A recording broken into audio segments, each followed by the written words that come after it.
God damn it. What a way to start the new year. At this rate, I'll be dead by Easter.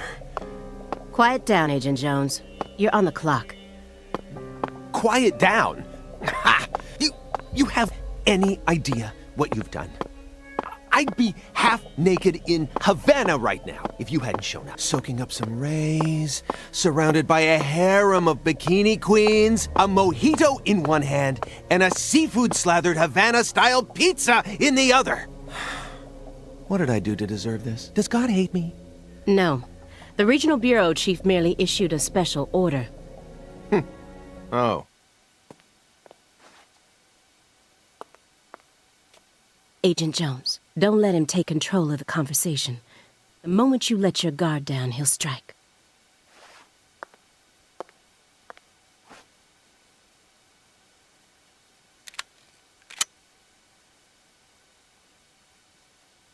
And no red, remember?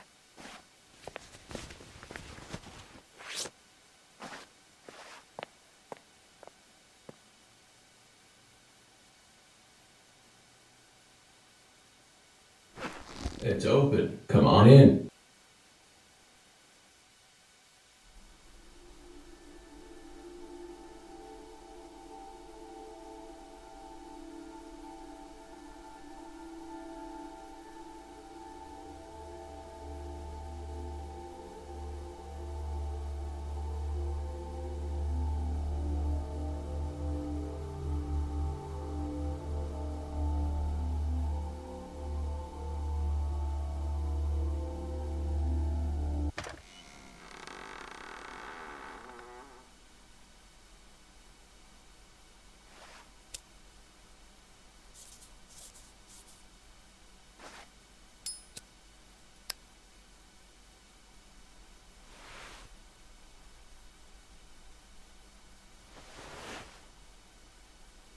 You have questions for us?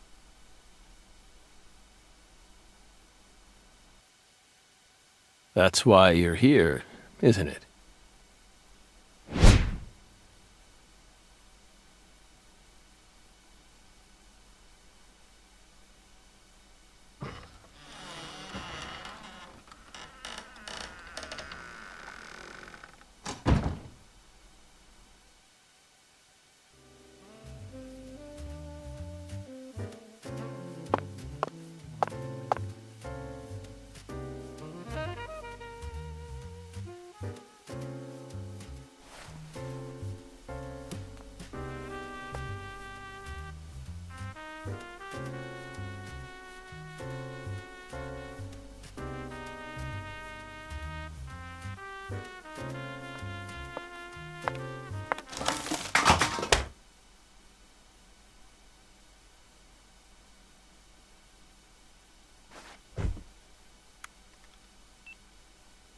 Mr. Morgan, before we question you, allow me to first read you your rights.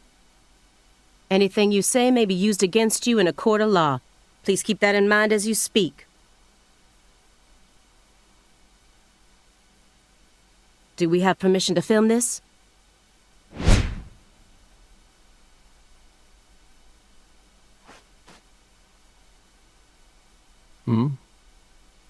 Don't worry, my fairy. They're free to do whatever they like. Something wrong, Mr. Morgan?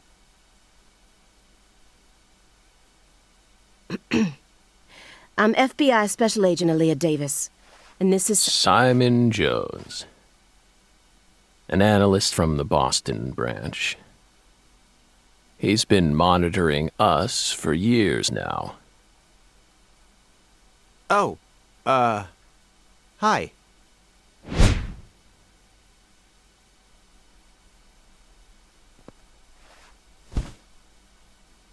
Seriously. A Southern belle and a lonesome loser who can't catch a break. Quite the uncanny duo. You'd be the perfect stars for the latest video game. Isn't that right, my fairy?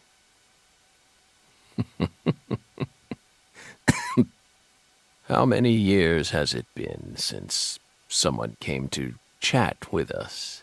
Oh, but don't ask me about my fairy. That's a private matter. It's hard to tell what he's thinking, but my eyes can't be deceived.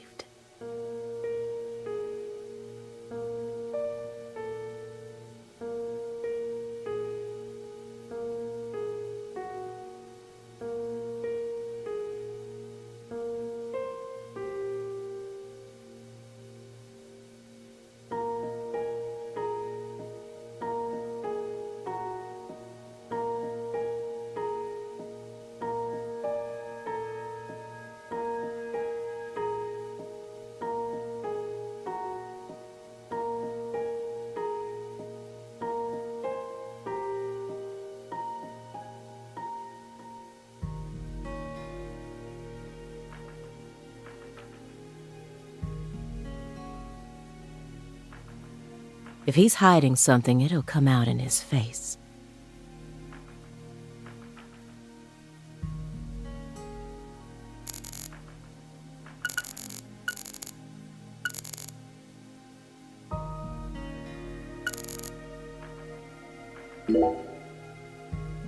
Hey, Belle. Why are you dressed so handsomely?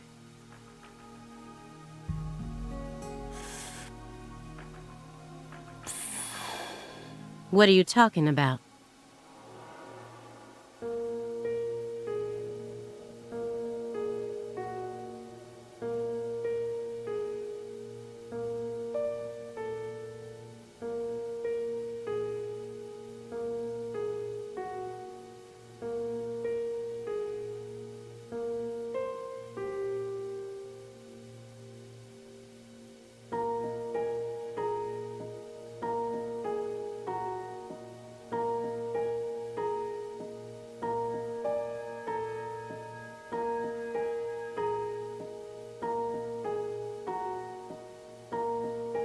The thick black accessory wrapped around your neck. That's a male necktie. The color black represents confidence and interest in the self. And your decision to wear a male tie symbolizes your declaration of war against a predominantly male society. Or perhaps it's a psychological barrier meant to hide the weakness that dwells deep within your psyche. We admire your bravery. I thought you retired from profiling. Bullseye, huh? You're an easy one to read. In order to think with society, a man must first gouge out his eyes and cut off his ears. Don't judge a book by its cover. For someone who's supposed to have been one of our best, you've got an awful eye for people. Or did all that smoke and kill all your little gray cells? Okay, Aaliyah, that's enough. She's smart, but she's also more of a shrew than she lets on. Agent Jones, that's sexual harassment.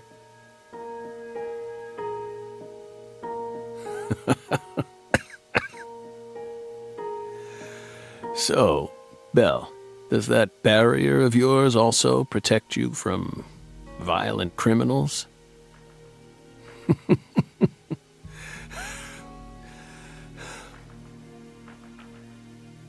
He's more dangerous than I thought. I can't read him. I'll just have to assault him head-on with questions then. First, I'll try using the files on the table to shake him up.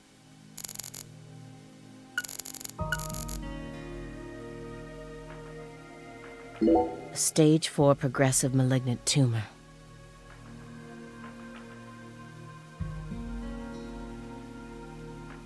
How do humans behave when they know death is just around the corner? And what if that human is also a high-functioning sociopath?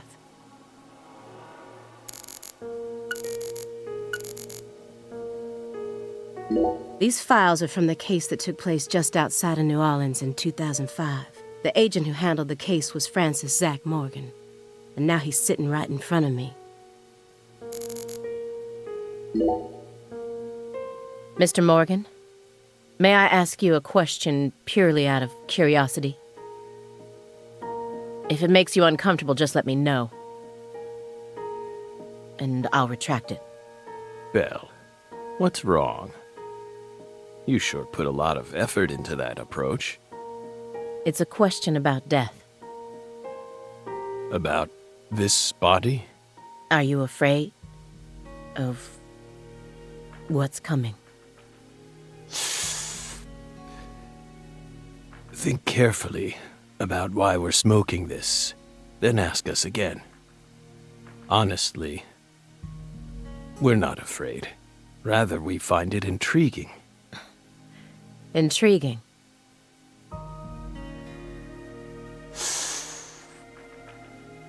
Yes.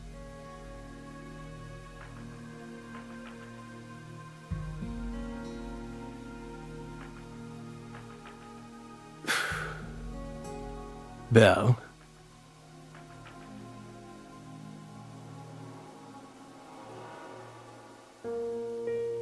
Have you ever been to the Grand Canyon in winter? No. In the dead of winter, the Grand Canyon is terribly cold, colder than you could imagine. A cold that no photograph could ever express. The sun, powerless. And the temperature drops below zero, right in the middle of the day. Meaning? Meaning, you can't really understand something until you experience it for yourself. If you want to learn more about us, you need to gain more experience, Belle.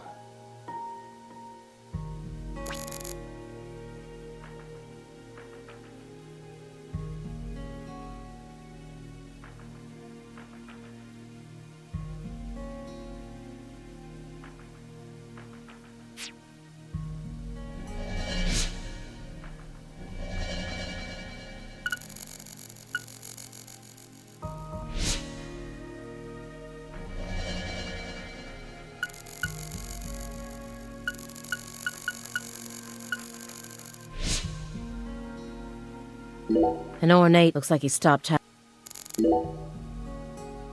Do you remember the homicides that took place in Le Carré, Louisiana in 2005?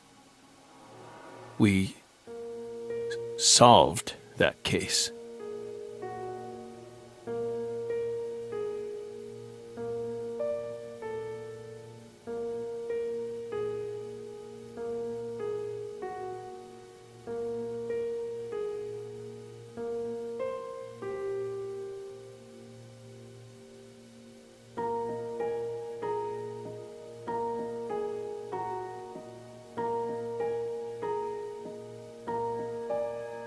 Your report states the following.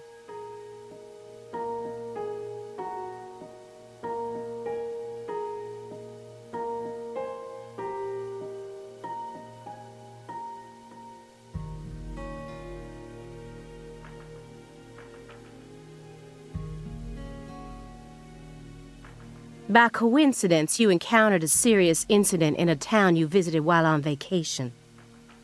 You then decided to steal the right to investigate from the local law enforcement and took over the case.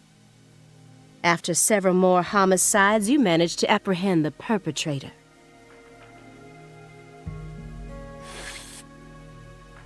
Yes. Yes, that's exactly what happened.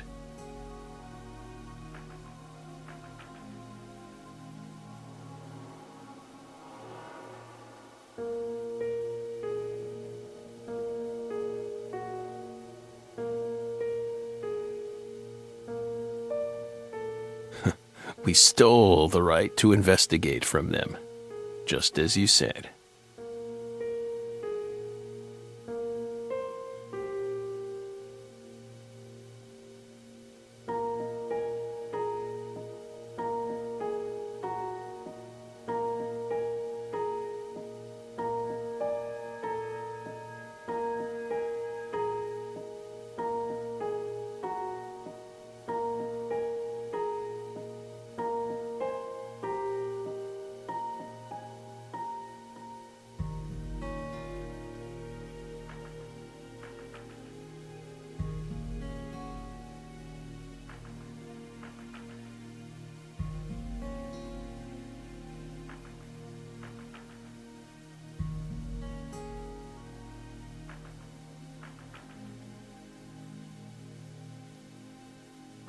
It all started when the body of a 16-year-old girl was discovered.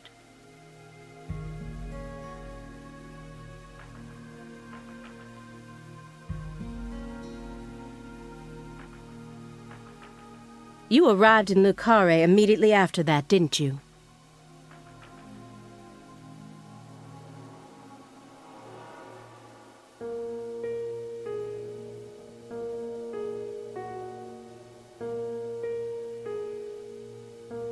We just can't seem to keep ourselves away from dead girls.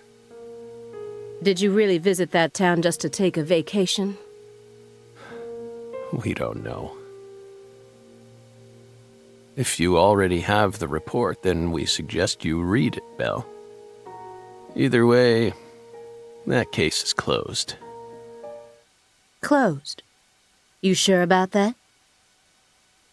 Don't you think this puzzle is still missing some crucial pieces? Come on. No need to beat around the bush with us, Belle. They found Lise Clarkson's body. It was hidden deep within the Clarkson Food Delivery Services cold storage warehouse. After 14 years, we finally discovered the body of the very first victim. Do you know what this means? That's why we're here.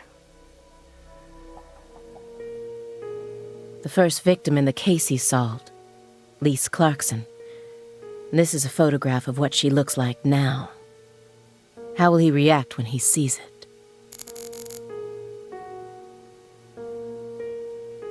The body that went missing for 4 years is some kind of...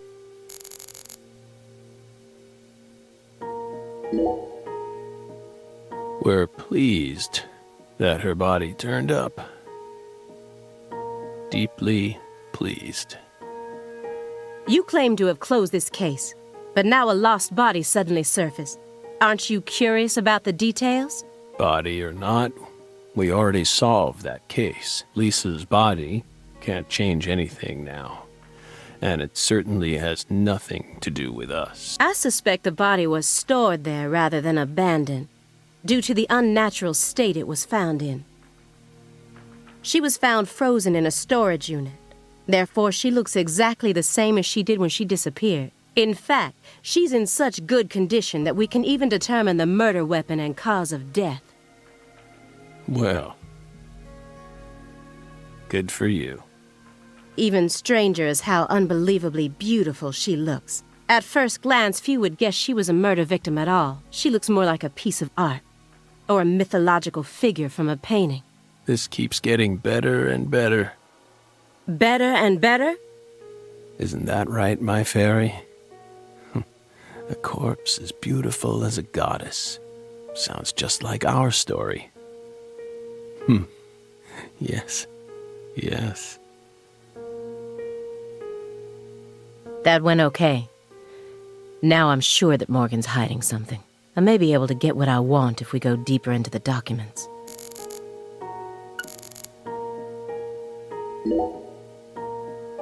Isn't there someone else you should have talked to? Before coming to us? Such as... We were unable to reach Patricia Clarkson. You look surprised. I thought you already knew. After all, you visited Louisiana last week. We assumed you met with her during your time there. We haven't been to Louisiana. Not in 14 years. Is that so? We've been right here in our apartment this entire time. That man is our witness. Aren't you, Simon? He's right. He didn't even take a single step outside on Christmas Eve, which means that I didn't get to either.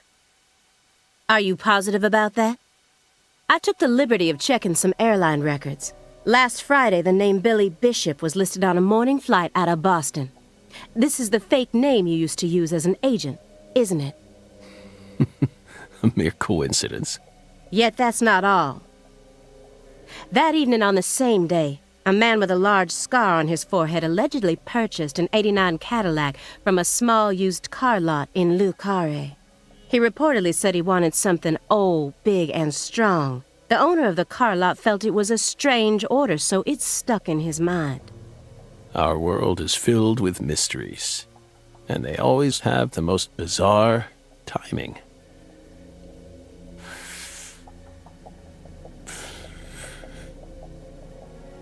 Incidentally, on the following day, an identical Cadillac was taken to a scrapyard in Trenton, New Jersey. You can find that type of car anywhere. Isn't that right, my fairy?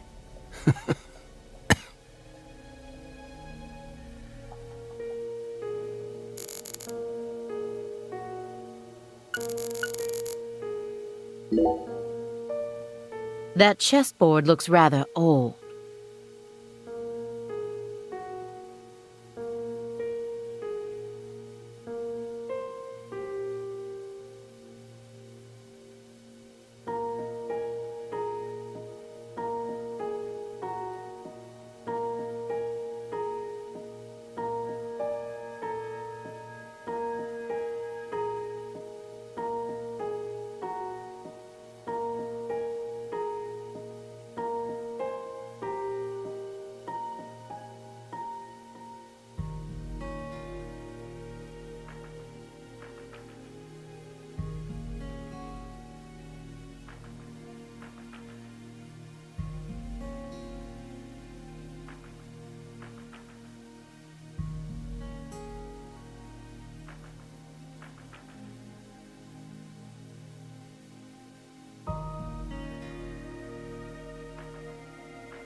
And you can't even buy those ivory pieces anymore. Right. They were banned by the CITES Treaty.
That was made in France in the 1900s.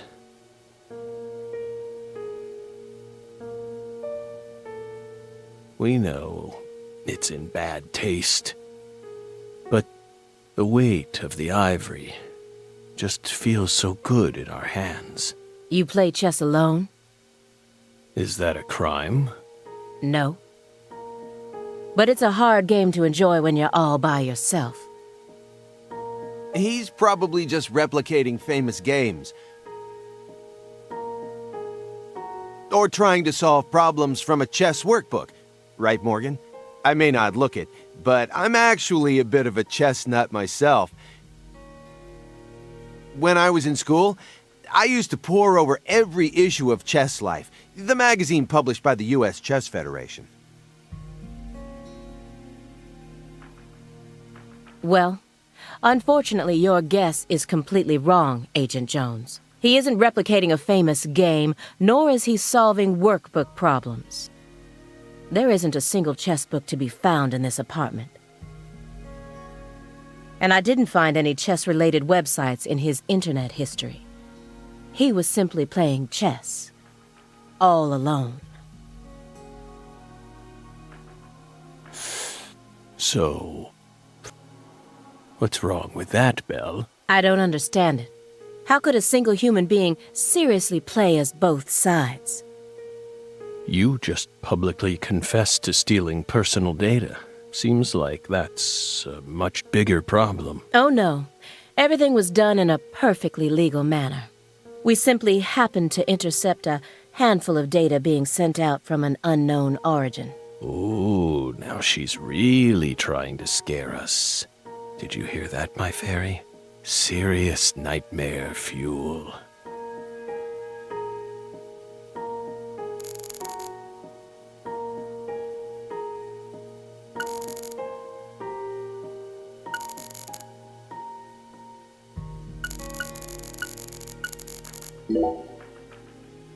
You may be wondering why we decided to unearth all these old files. Everything happens for a reason.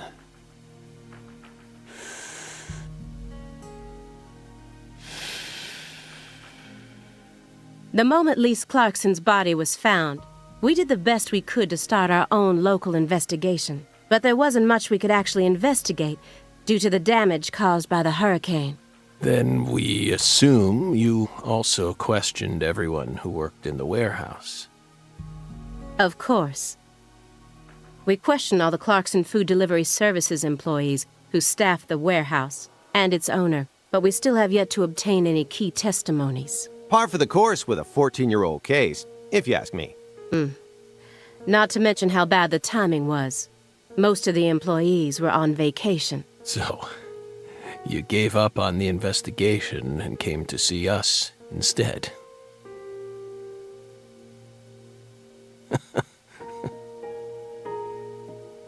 Remember what happened, my fairy?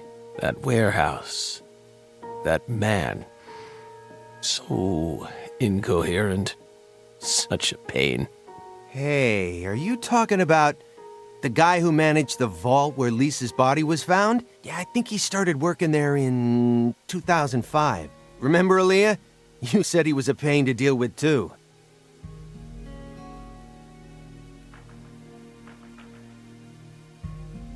The large man, yes?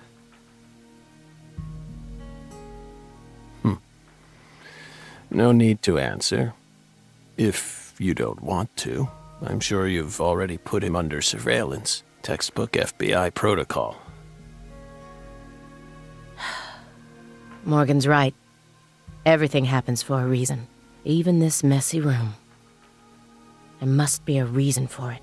Especially when it comes to those strangely tidy spots. They're practically begging me to question them.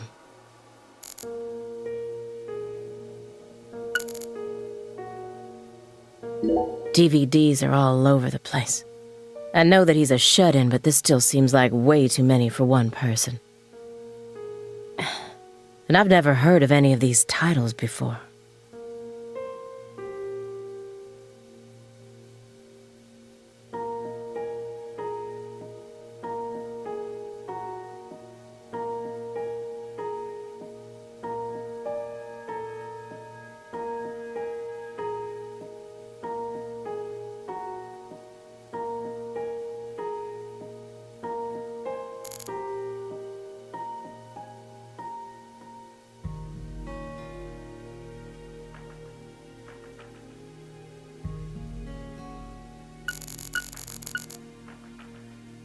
Poly-MVA supplements. And a home IV kit. It's probably filled with highly concentrated vitamin C. He said that being on the verge of death is intriguing. But then why does he have such an elaborate home medical care setup? How does he truly feel?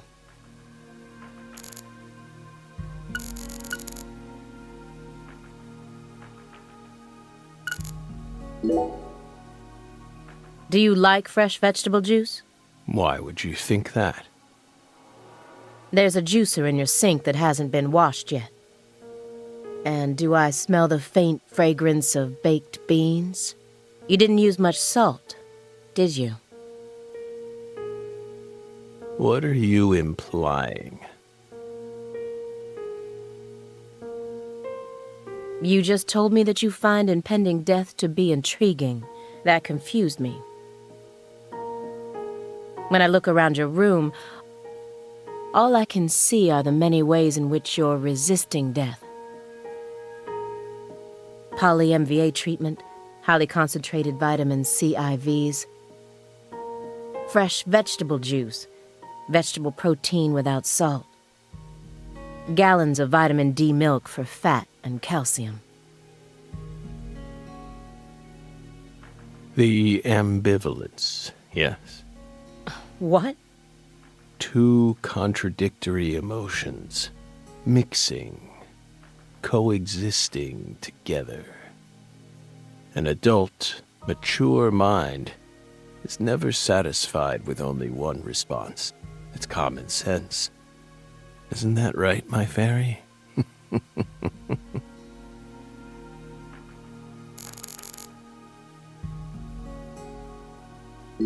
This room's a total mess.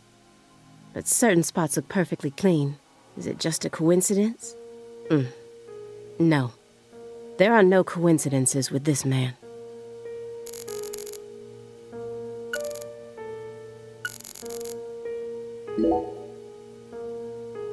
Mr. Morgan.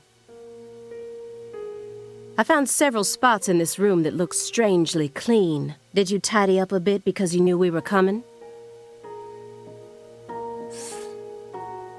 Those are sanctuaries. They've existed from the start. Sanctuaries. That's right. Sacred places. Hovels for pure souls, if you will. Were there originally objects in those hovels? Something you didn't want us to see? The soul's still there. We haven't touched a thing. But we know you can't see anything. Hey, Simon. Don't touch the sanctuary.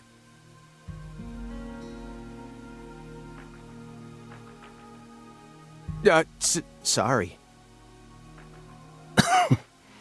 That's a sanctuary. Don't ever touch it again. You've been watching us for 4.5 years, and you couldn't even figure that much out? My bad. It's my first time actually coming inside, you know. You're earning far more than you deserve, then. What were you doing all day in that black Suburban? We thought wiretapping was your specialty. Don't tell me. Crossword puzzles. What do you think, my fairy?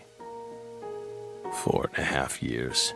All that time, and what does he have to show for it?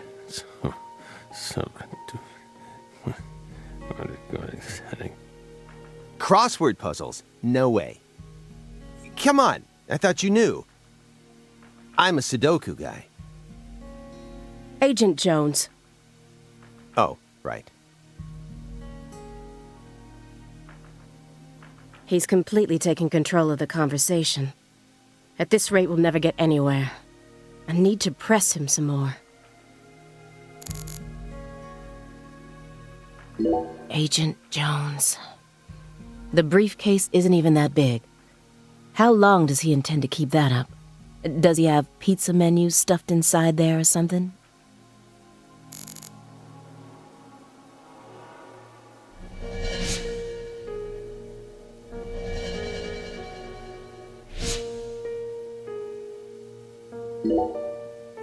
Agent Jones? Did you find the files?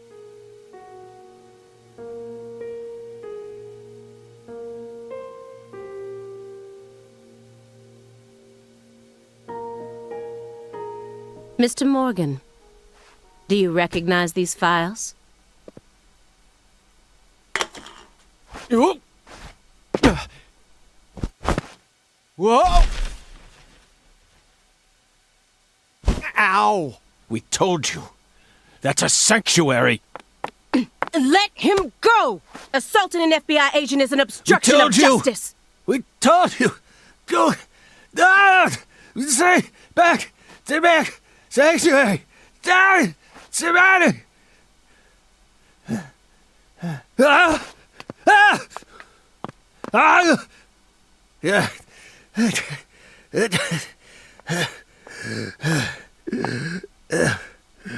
Mr. Morgan?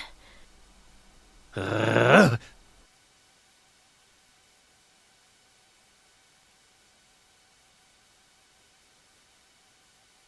cut my finger with that can opener this morning. I thought I stopped the bleeding, but it seeped through. How could I be so stupid?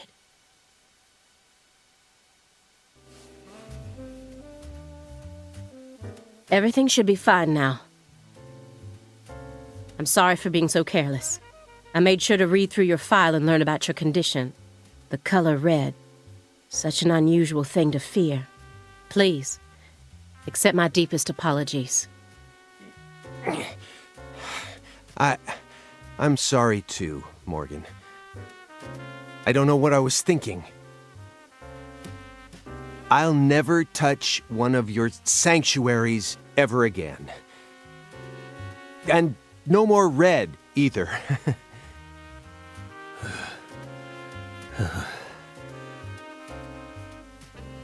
Don't ever.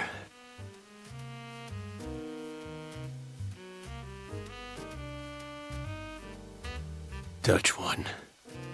Again.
I told them not to. Why would they do that? Make them go away. Sanctuaries. Don't touch. Now, may we return to our discussion? Don't worry. I won't let them touch you again. Strangely enough, this man has a fear of the color red. And I believe that fear is connected to the Greenville case. The files on the serial killings that shocked Washington State in 2010, officially titled the Greenville case. Mr. Morgan, I'd like to ask you some questions about this case now. We don't want to remember that town. I'm sorry, but there's no way around this. I remember hearing about this case on the news when I was still a student. A high school girl named Anna Graham was murdered and the FBI stepped in to take over the case. I also remember it becoming a sprawled investigation due to evidence found in the victim's throat. Is that correct? After that case, you went on sick leave for 2 years, and when you returned, you requested to be switched over to desk work. What happened? That's a private matter. None of your business, Bill. Were you traumatized? It's a common problem with prolific agents such as yourself. But there's another possibility that may make more sense. Perhaps you simply finished making preparations. What are you getting at? Thinking too much about something will always turn it into a problem. The Greenvale case, don't you think it resembles the Luke Carre case? Read the report. We have nothing else to say. I just need one more push. One more thing that can summon up the past.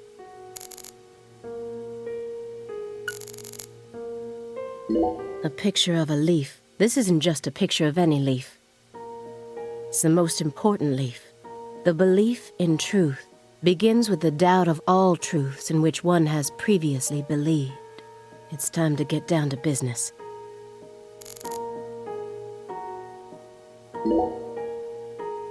The silver clock in that trash pile. Is that an H5? That's right. John Harrison's 5th chronometer. Completed in 1770. After many years, he completed it and presented it to the Board of Longitude in order to end their feud with him. That's only a replica, of course. You like clocks? Clocks are amazing. Prime fruit of the human race's intellect. We took the invisible idea of time and manifested it in these. Yeah, I love clocks too. Absolutely fascinating. I disagree. Oh? Why? Time is valuable precisely because it can't be seen. Yet nowadays people can't tell what time it is unless it's measured in numbers. Talk about idiocy. I don't mean to side with the Board of Longitude, but remember, humans used to cross oceans with the stars alone. We have our eyes to read moon charts and study the sky. We don't need clocks. What if it's cloudy or storming? All you need is courage and a love for adventure. Hear that, my fairy? Courage and a love for adventure? Come on, Belle. Surely you know how many lives have been claimed by your pals' courage and adventure. Hey, hold on a second here. That Board of Longitude thing. What the heck is that? I mean, I've heard of it before. I'm an FBI analyst, remember? I just sort of can't remember it right now. I know what it is, really.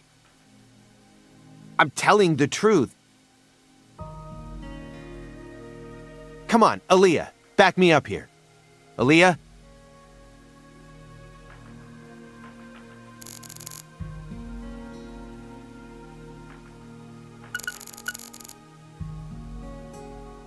A jar of honey with honeycomb inside it. There's nothing strange about it, but it still gives me a weird feeling. Mr. Morgan, please look at this. What did we just say? We don't want to remember Greenvale. This isn't a photo from Greenvale. Look closely at it. Former Special Agent Francis Zach Morgan.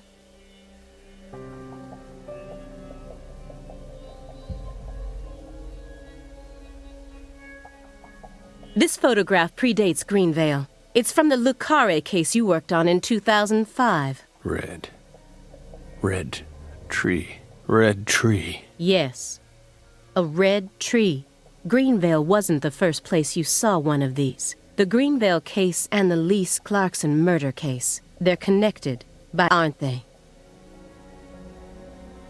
Red trees. Both places. Answer me. What are these trees? Red trees. I want the truth. Tell me everything you know. The red trees. You really did your homework. Well done, Belle. You're good. Damn good. Are you ready to talk now? I want to know what went down in Le Carré in 2005. Fine. We'll tell you. We'll tell you what happened in that town. Yes, it was that red tree. That red tree ruined my life. It was a sultry summer day. The sun comes down hard on you in the south, like a torrential downpour of demonic whispers. It all started back in that sweltering summer. We still had our best friend with us back then. The other me. My better half.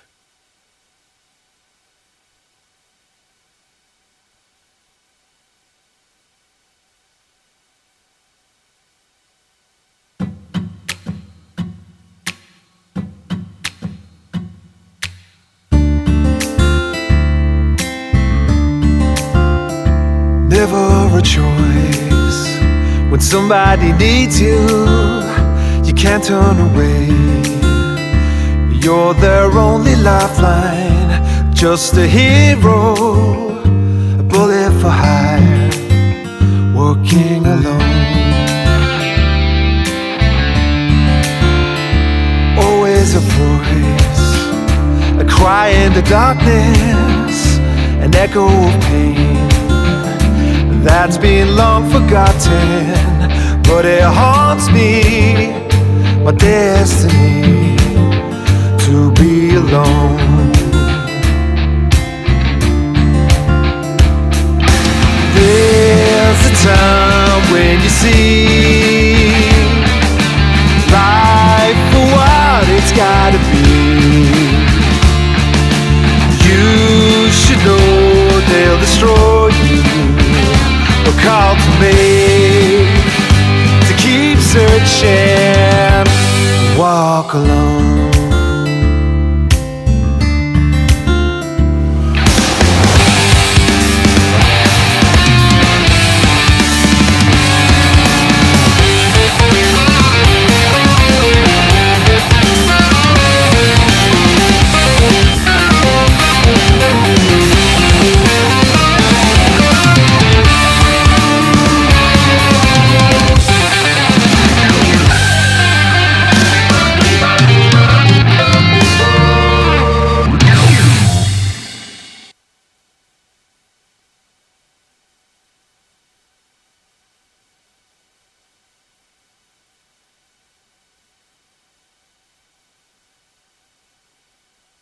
Zach.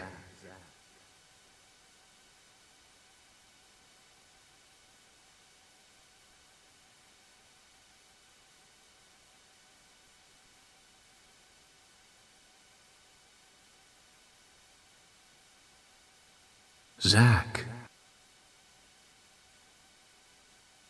Can you hear me, Zach?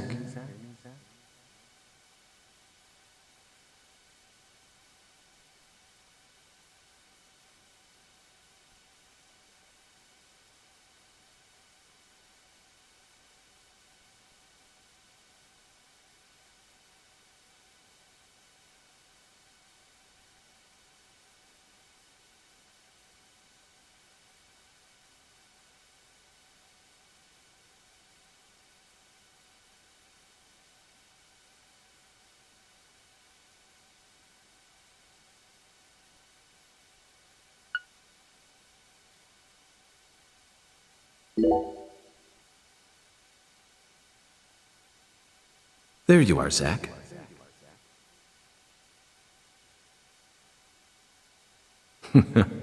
Sleeping again? Well, rise and shine. It's time for us to head back out into the chaos.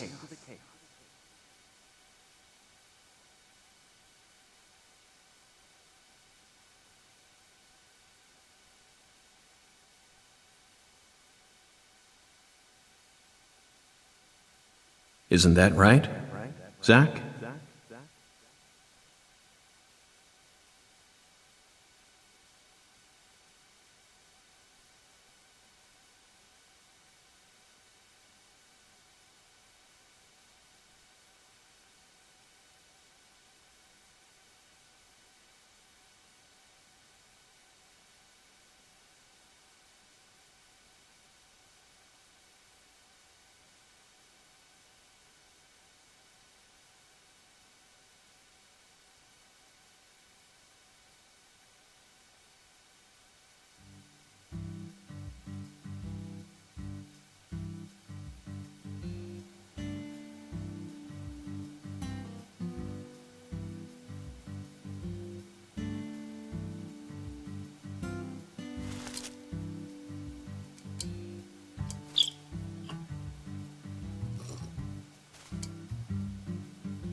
Zach, it looks like she wants us to join her for breakfast. Perhaps this town's finally starting to warm up to us.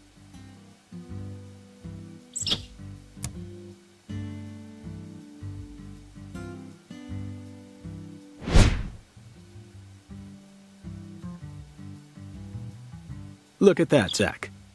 She's welcoming us with open arms. She's even willing to share that tasty morsel with us. What an honor. Hurry up and chow down, mister. Unless you like your breakfast stale.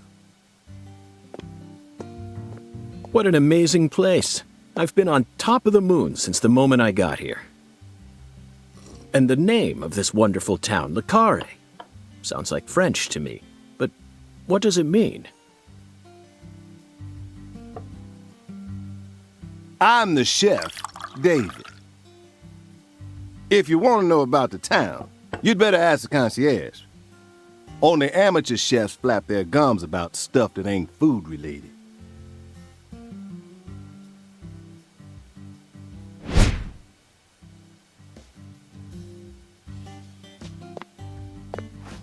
Did you hear that, Zach? He's a true professional. You say something, mister? No, not to you. I was just talking to Zach. Zach? Please don't ask me about Zach. It's a private matter. If you say so, still. Never thought the FBI would ever come out to a little old town like ours. I do work for the FBI, but I didn't come here for an investigation. I just happened to stop by on my way to New Orleans. Never thought there'd be a murder out here either. And it was a 16-year-old kid. Now, I tell you, this country's seen better days. What you reckon, mister? Zach, he's definitely a professional, but it seems like he's also a bit lonesome. That's good. Ambivalence exists everywhere. Folks say the killer used an axe. Hell of an old-fashioned choice if you ask me. Actually, Chef David, if you don't mind, I'd like to ask you a few questions about the incident. Well, shoot. I ain't the one you ought to be asking, Mr. FBI. I only heard what I heard. But seeing as you're fixing to grill me, I can tell you what I know. Please do. I appreciate it.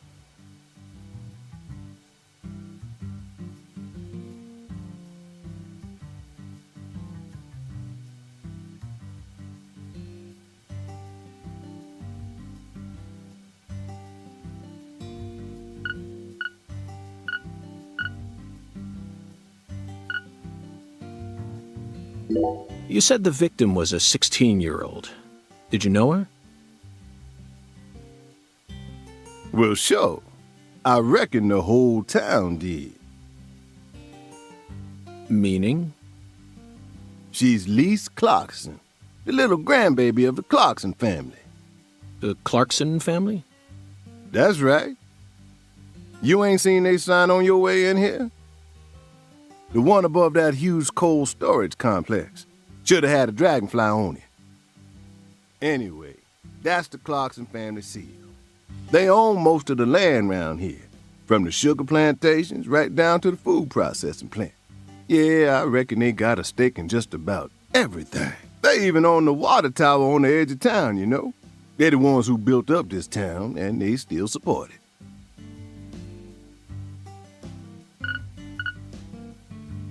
What do you know about the Clarksons' house? Now, I ain't got nothing bad to say, but I'm gonna talk straight to you. You best steer clear of that place. That family ain't just some gang.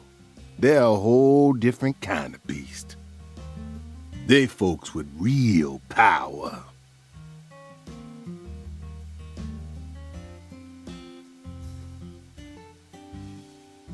Remnants of the good old boys who shaped America in the early days.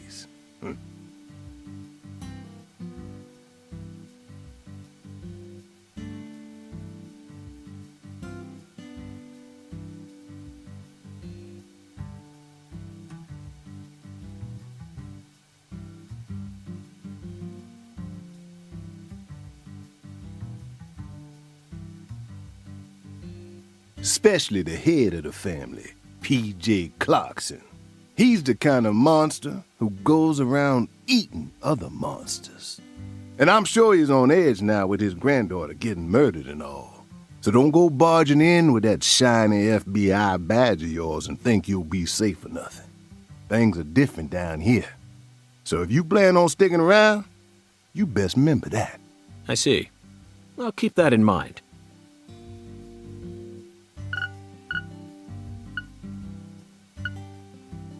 Is the local law enforcement investigating the case? Shoot, mister, what you think? Now, I told you this ain't no city. We in the bona fide boondocks here. They got to know how to break up fights and keep folks from killing each other when they pissed you off. They sit down and talk it out with you heart to heart. And when that don't work, they just beat your ass. That's the deep south for you. This murder ain't like that, though. A little kid got killed. A weird way. Like something on a TV show. The sheriff's department ain't never seen nothing like this. Live and Let Die, Angel Heart, and The Pelican Brief, right? 9 out of 10 people will name those titles when you ask them to think of a film set in New Orleans. They're all excellent movies, but to me they lack realism. Due to my line of work, I have a tendency to think deeply about what feels real and what doesn't. What's your point? Cat people.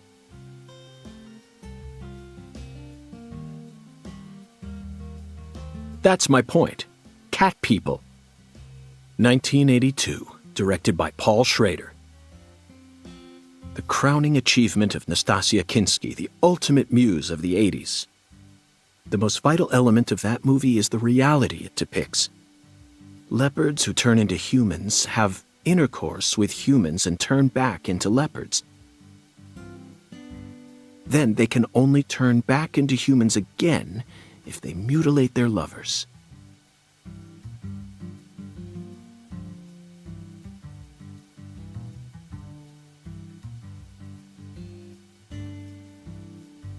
I was awestruck by the sheer reality of it all.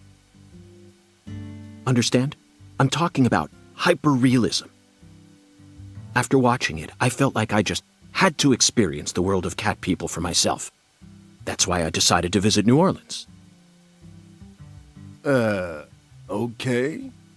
Another vital element of Cat People is the presence of Malcolm McDowell.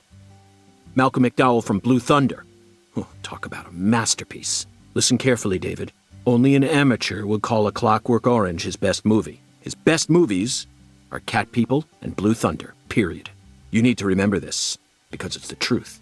Whatever you say, mister. So, what's your point again? Never mind, don't worry about it. I already covered all the important parts.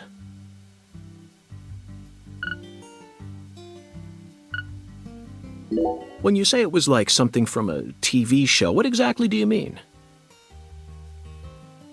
Hey, mister. Why do you look so excited, huh?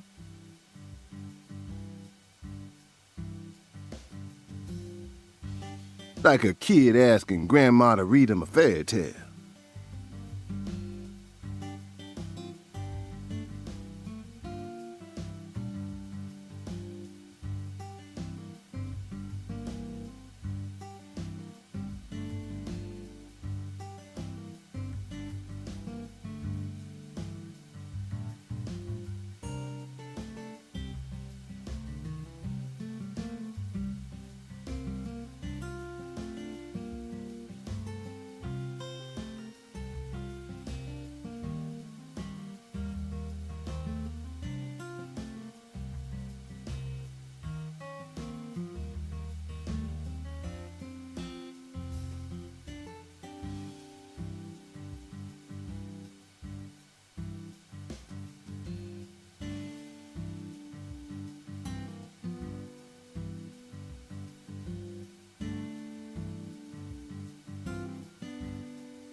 I just can't seem to keep myself away from young women who died in bizarre ways.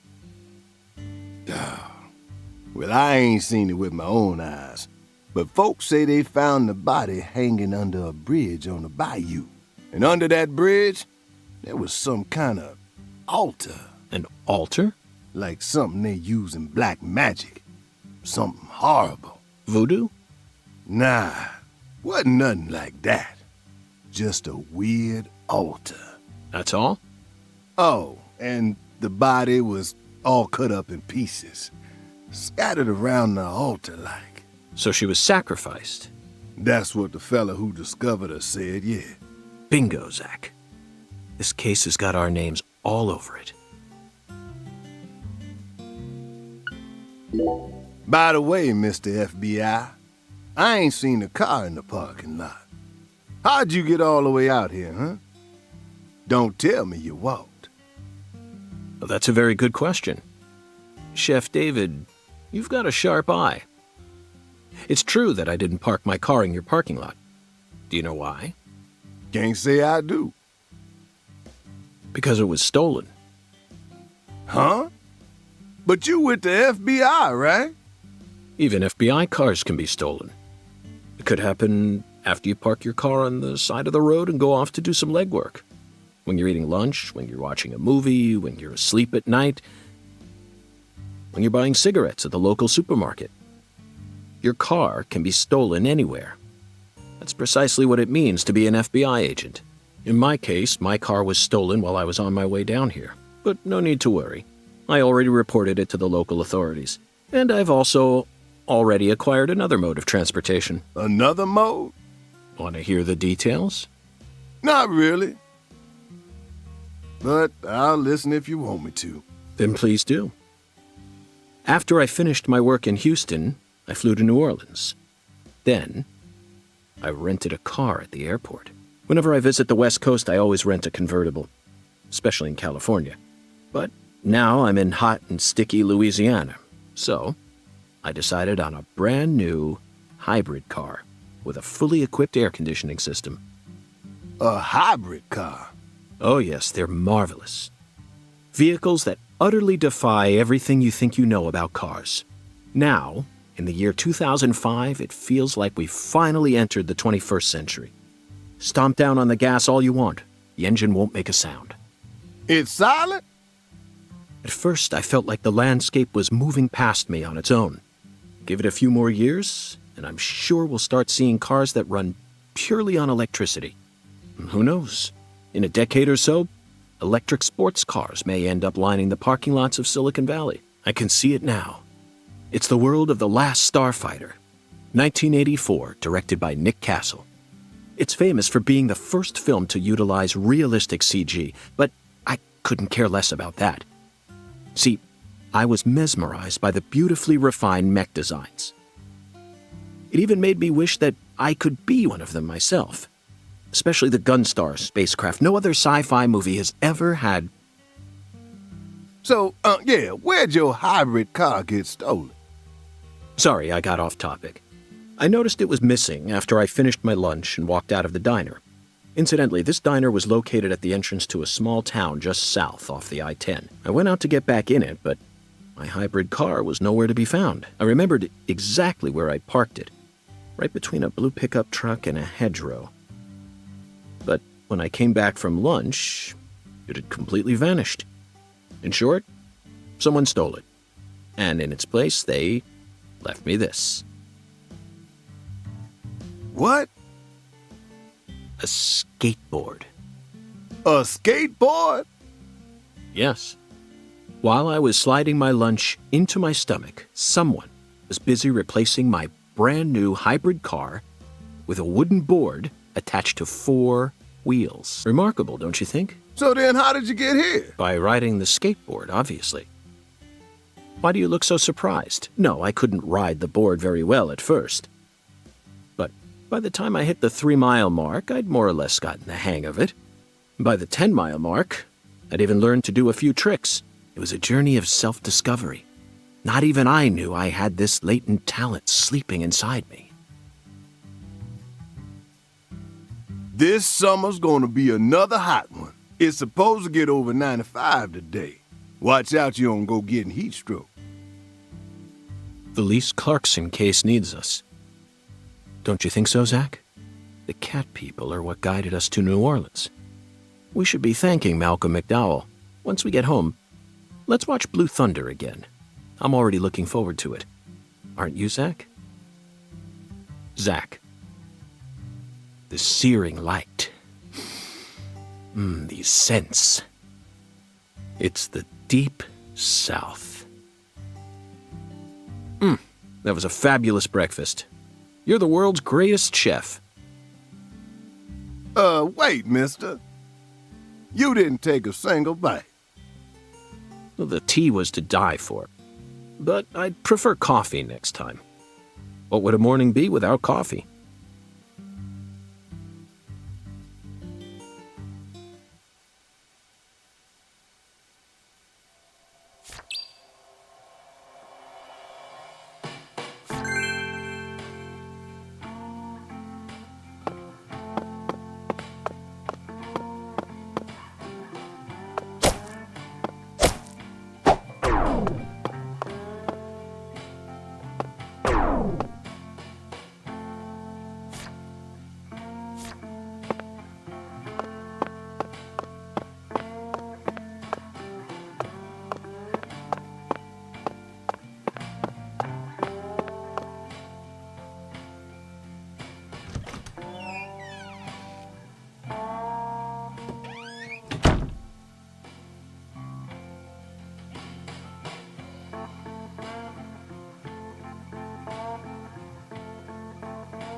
Sang Rouge. We've been chasing it all over America. But I feel like we're finally on the verge of finding something now. Don't you, Zach? I think it's about time we ordered a new briefcase. Yes, I know this one carries a lot of memories, but it's seen too much. This hole's from the shootout in Tucson. And this stain's from Miami.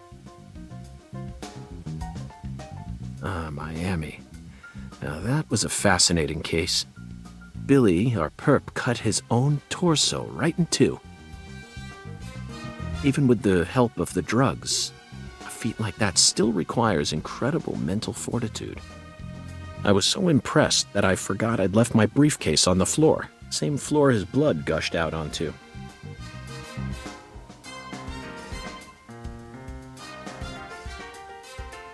I know, Zach, I know. Now isn't the time for a trip down memory lane.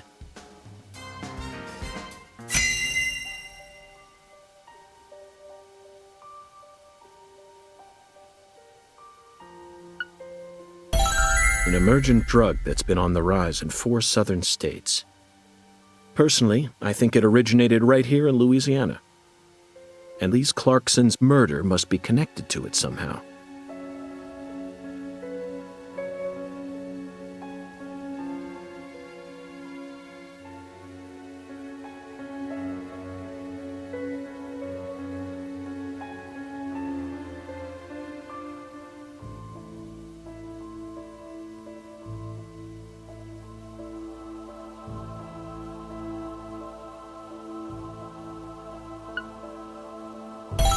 The 16-year-old girl who was murdered. Her body was found beneath a bridge over the bayou.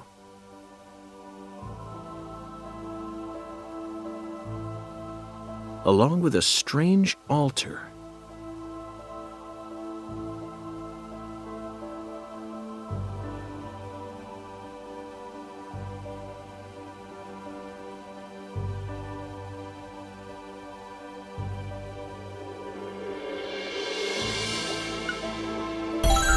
Powerful man who essentially controls the town of Lucare.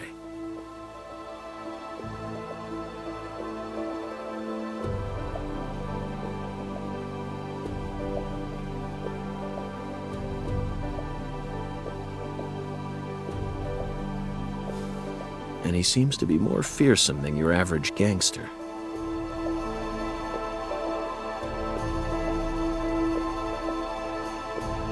I doubt he'll be willing to cooperate with any law enforcement, Zach.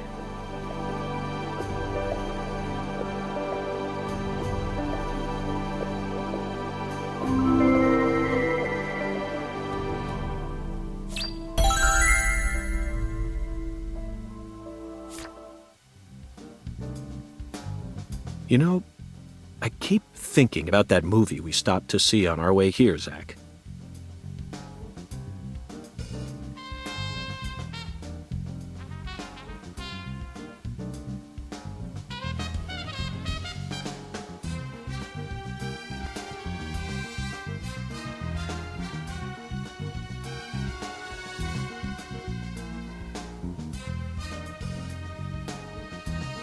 The Island, 2005, directed by Michael Bay.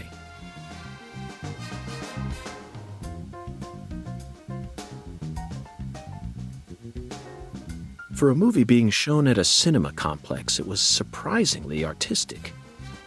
An experimental setting mixed with hard-hitting drama. It was art house sci-fi. That director's going to change the history of art house films. Are you following me here? This is another special film that's setting a new standard, just like Star Wars and Blade Runner did. This is a turning point, Zach. You may be witnessing the birth of a vital new word that will soon become a part of film history. Yes, this single movie may be responsible for creating a whole new genre several years down the line, a genre known as island movies. I sure like the sound of that. Don't you, Zach?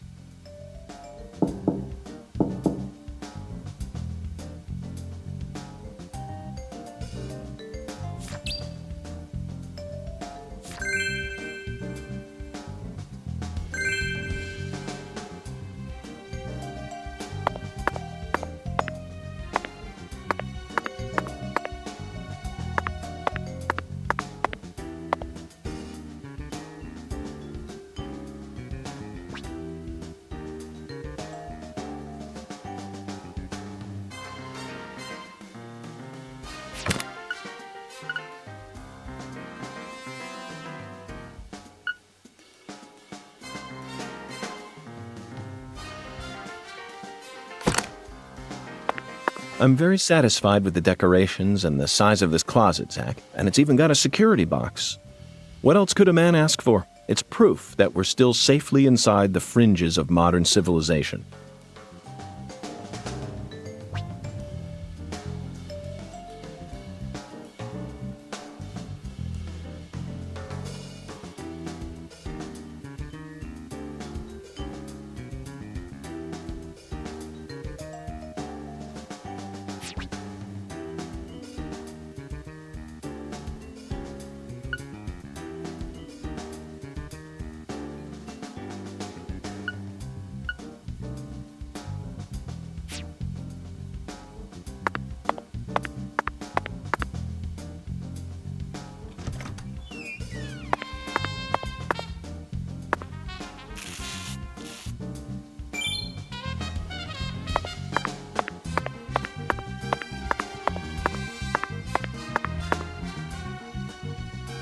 Due to the nature of our work, we've had to stay at hotels all over America. But Zach, do you know what I hate most about living out of a hotel? Shower pressure. The shower was invented so that human beings could quickly bathe in large quantities of water, correct? Yet there are far too many hotels in our nation that have showers with embarrassingly weak water pressure. It's an outrage. And I'll keep tooting my horn about this every chance I get, believe you me.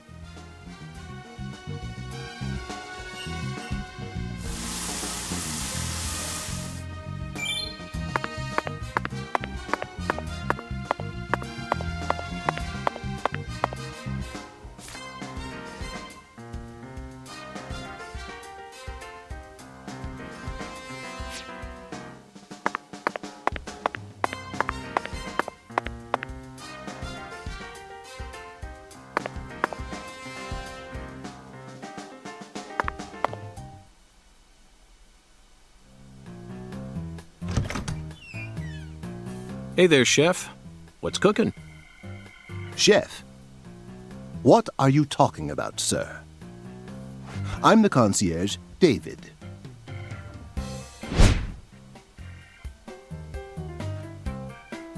I just heard from our chef that you wish to learn the meaning behind our town's name. Yes, I've gathered that Lucare is French, but does it have any special meaning? Why, yes, sir, of course it does. A very clear, logical meaning. All names have meanings. Would you like to know what this one means? Yes, I would. Jolly good, sir. Then allow me to explain. Lucare means square in French. Ah. And? That's it. That's it? Yes, that's it, sir. Do take a gander at the town map in the lobby if it fancies you.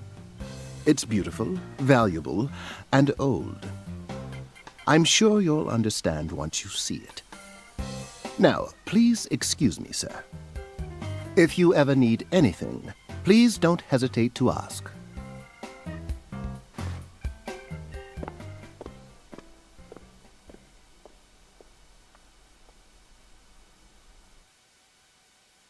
Did you see that, Zach? That was clearly David. Not a twin, not a split personality, just the work of a true professional. It's bizarre, but I can understand it. Remember what they say, the job makes the man.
you feel that, Zach?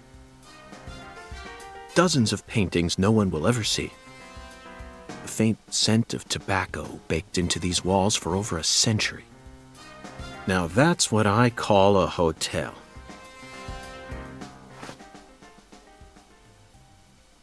Zach, can you see him? His fashion sense is beyond me, but he appears to be a gentleman. Perhaps we should talk to him.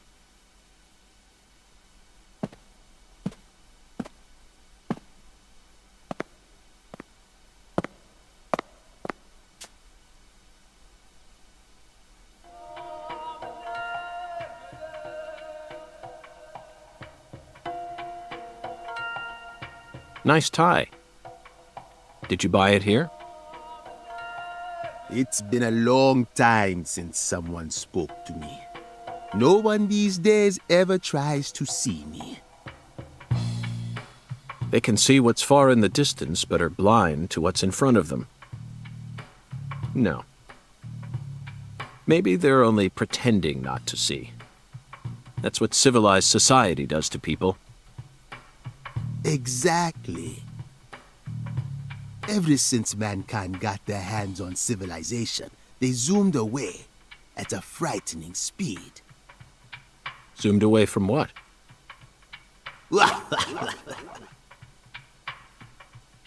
Don't be a fool. You know the answer. As for me, just call me Hoongan. Hoongan. The title given to a leader in a certain religion. Is that what you are?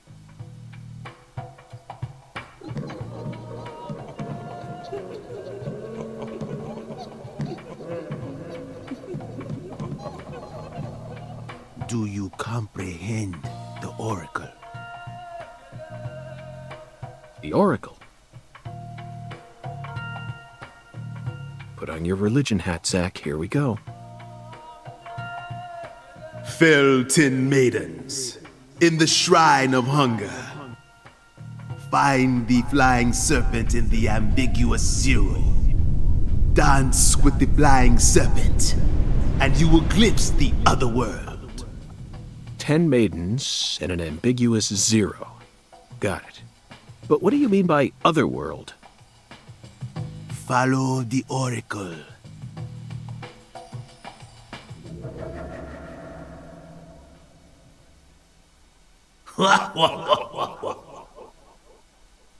Zach, did you hear all that? Looks like we've already taken our first step into chaos. But such is our duty. We need to accept the chaos, let it inside, then carefully dismantle it piece by piece. And after we've put all the pieces back into their rightful places, the truth will reveal itself. Let's capture the truth and present it with a shiny pair of silver bracelets, Zach.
Zach, this is Lucare.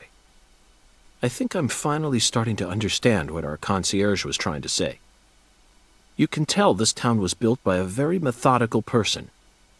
No, wait. Maybe they just didn't care, and that's why it ended up this way. It's just another symbol of mankind's obsession with molding nature to fit our own rules.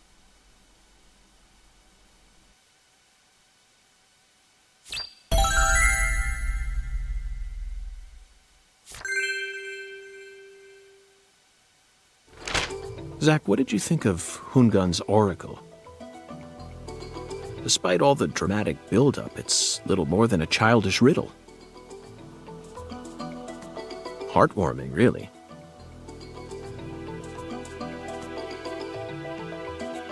Exactly the kind of feeling one gets from the good old-fashioned countryside.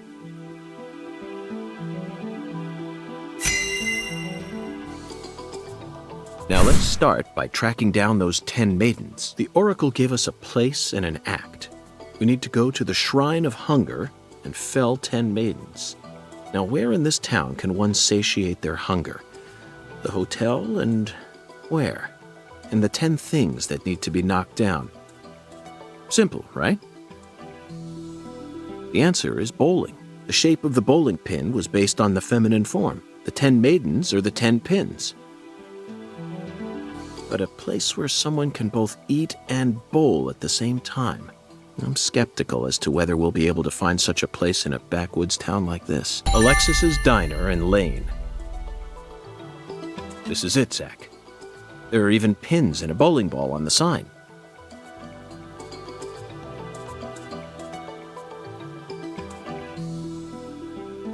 I bet we'll be able to eat some Cajun cuisine and bowl there. Maybe even both at the same time.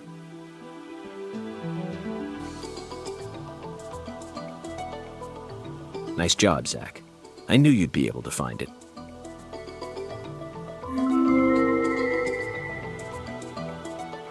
Now for the other oracle. There's no flying serpent on this map. Could it be a contrail or perhaps a dragon? I'm sure we'll find out later.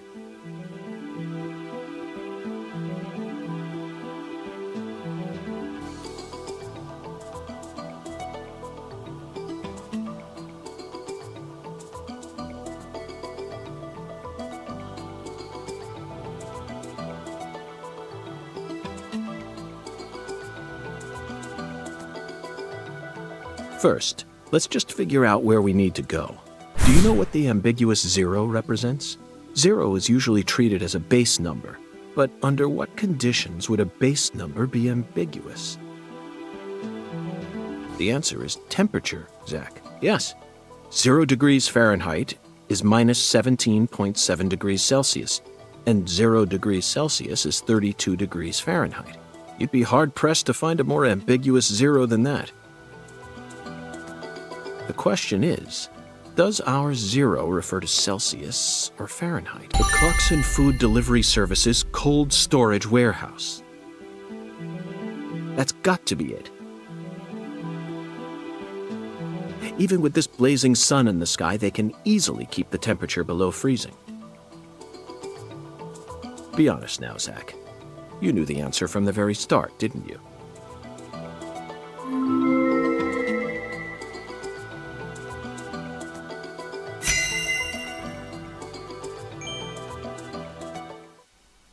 And how about that Hungan? What a mysterious character. His oracles may end up determining how much time we spend in this town.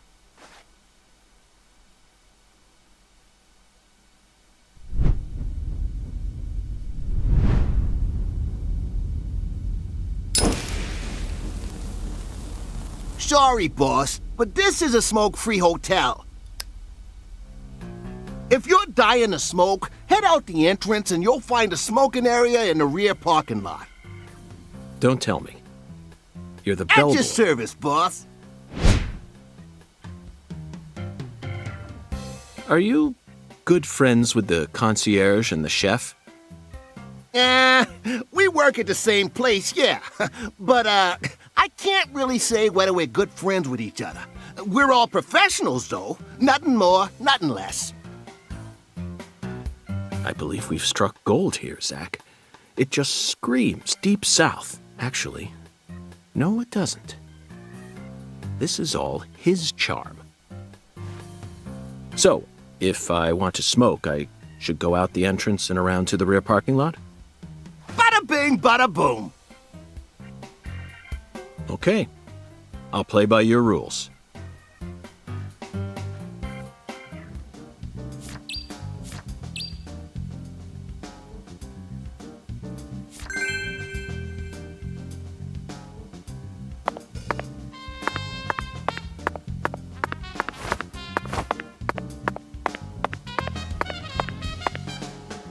Hiya, boss. How can I be of service?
We always strive to provide our guest with the finest of service, sir. Our humble, bucolic town does have its inconveniences. Shopping, in particular, can be a bit of a slog. Therefore, we decided to provide a modest selection of daily necessities right here at our very own front desk. Great. Sounds convenient. Exactly.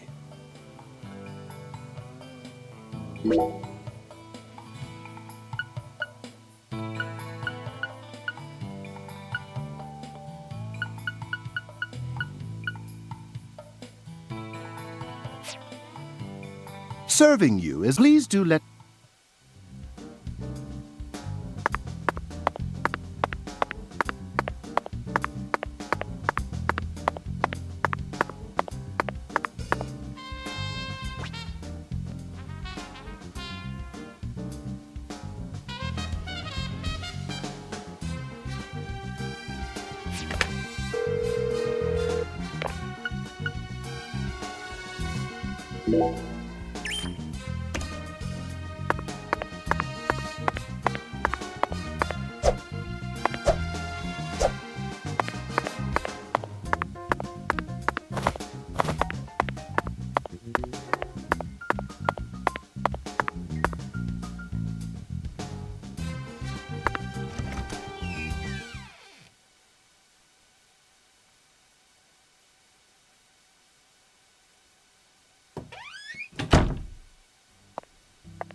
Compared to non-smokers, smokers have a 4.7 times greater chance of getting lung disease.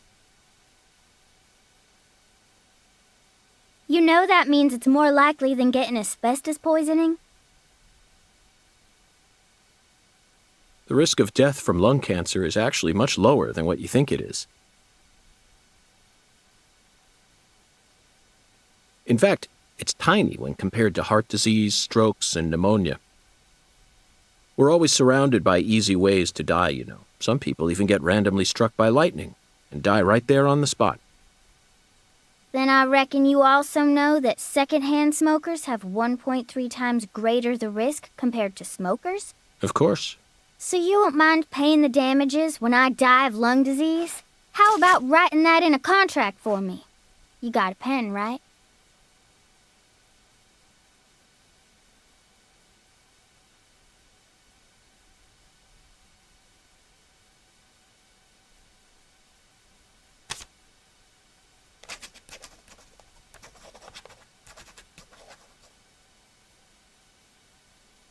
I promise to protect you from all the evil in our world. Well, that's stupid. By the way, what's your name? FBI Special Agent Francis York Morgan. Please, just call me York. That's what everyone calls me. Is something wrong with you? Adults ain't supposed to act like that. I only asked for your name so I can write it on the contract. You should have been able to figure that out if you're a real FBI agent like you said. Come on, sign here. Right here on the paper. Just as I thought, Zach. This contract paper, it's a Sang Rouge wrapper. Sang Rouge is here, too. This must mean that Sang Rouge is connected to the Lise Clarkson murder case somehow. This is a sprawling case that spread across the entire South. It's within our jurisdiction, Zach. We'll need to steal the right to investigate from the local authorities at once. By the way, miss, what's your name? Patricia Woods. But I gotta write my name myself, or else it won't be a real signature.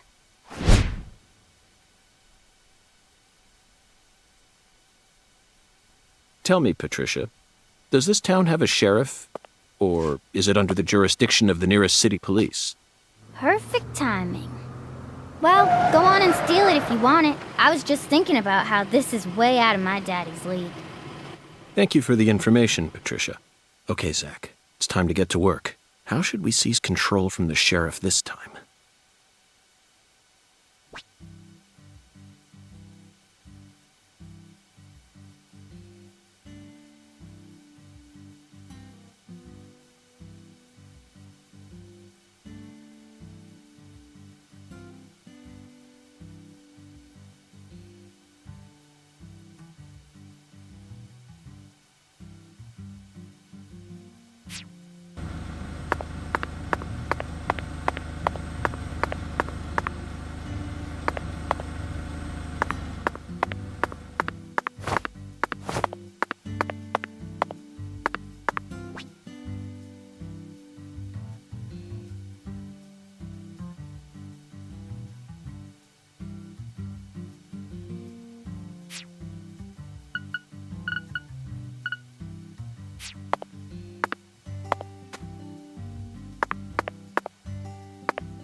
My daddy's still in the parking lot.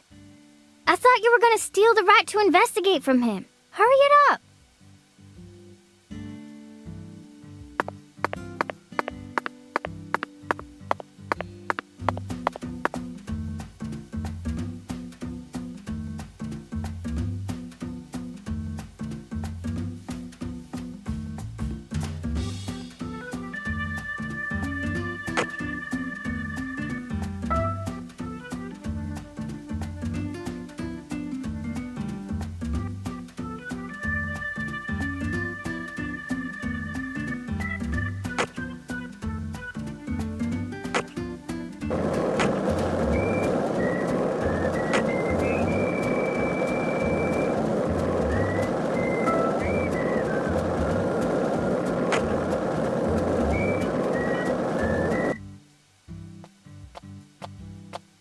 Hey, you.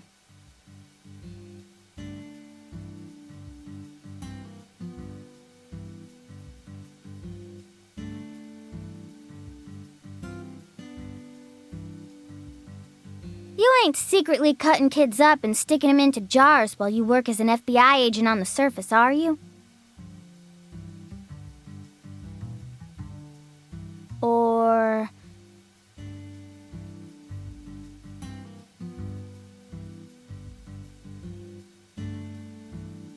using your FBI connections to sell kids to child trafficking organizations?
I've arrested people who've done both, but I've never engaged in either of those activities myself.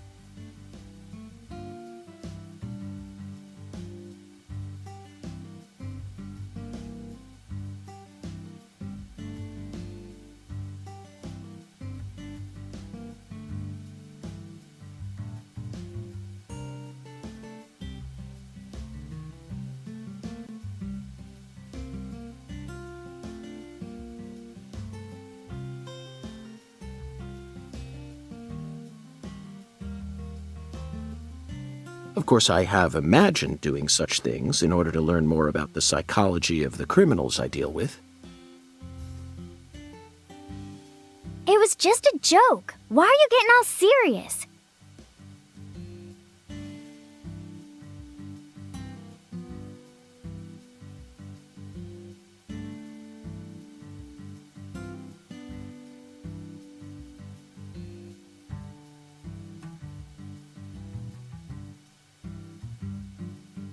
And don't tell me what you imagine. Or else I'll get scared of you for real.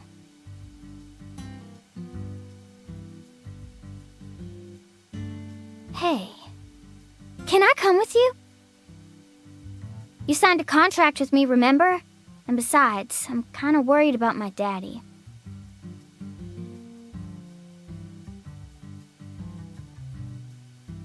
Do whatever you like. This is America, land of the free.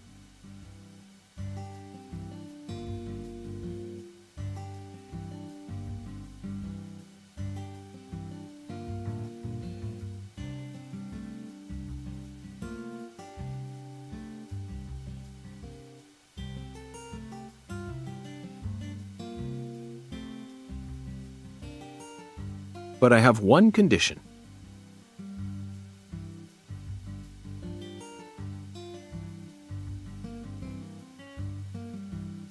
What condition? Don't ask me about Zach.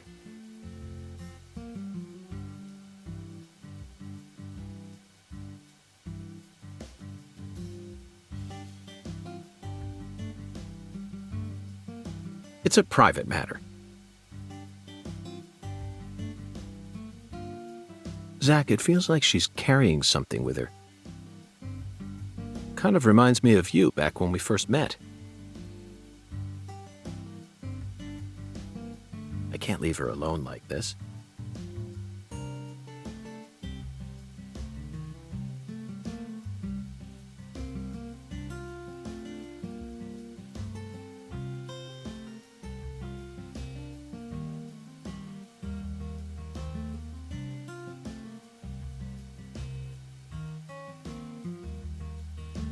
You feel the same way, don't you?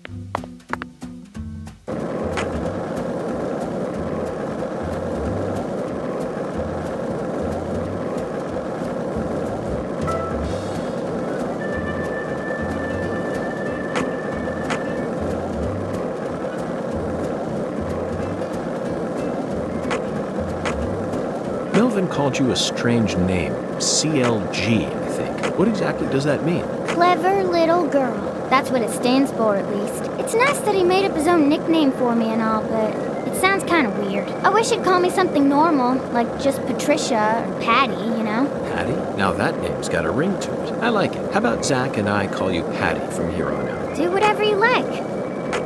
Weirdo. You're heading to the warehouse, right? You gonna go straight there? Well, I'm not sure yet.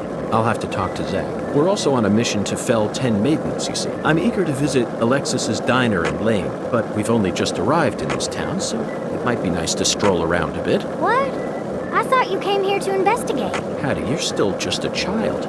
Why do you worry so much? We're born to be free, and this is America, land of the free. You should always feel free to do whatever you want. Isn't that right, Zach? Maybe I shouldn't have come with you. I'm getting kind of nervous now.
Mr. York, that was mighty quick.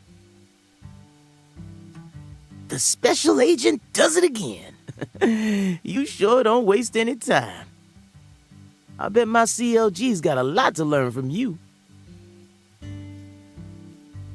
By the way, Mr. York, looks to me like you aren't packing anything. I was on vacation in New Orleans before I happened to stop by here.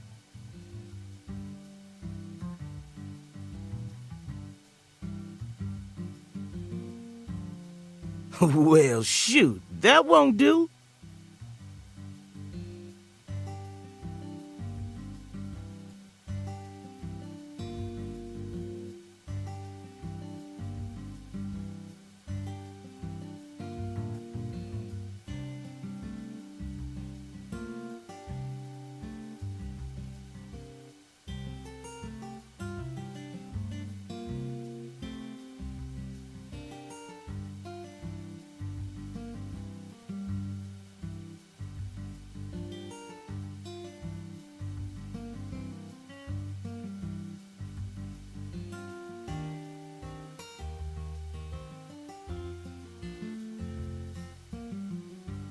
Here, I got something I think you'll like.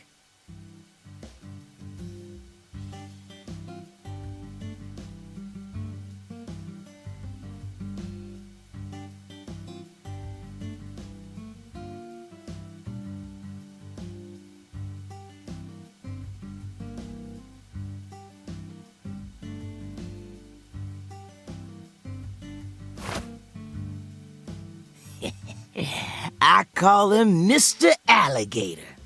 Badass, ain't he? It's a tranquilizer gun for the gators.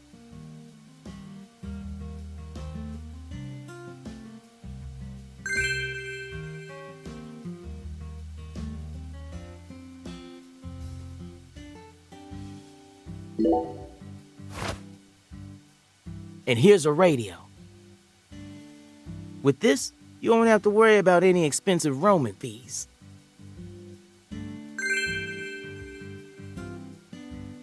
Might take you a while to get used to them, but you'll get it.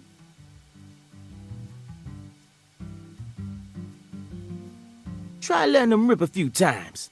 Ain't no need to hold back out here.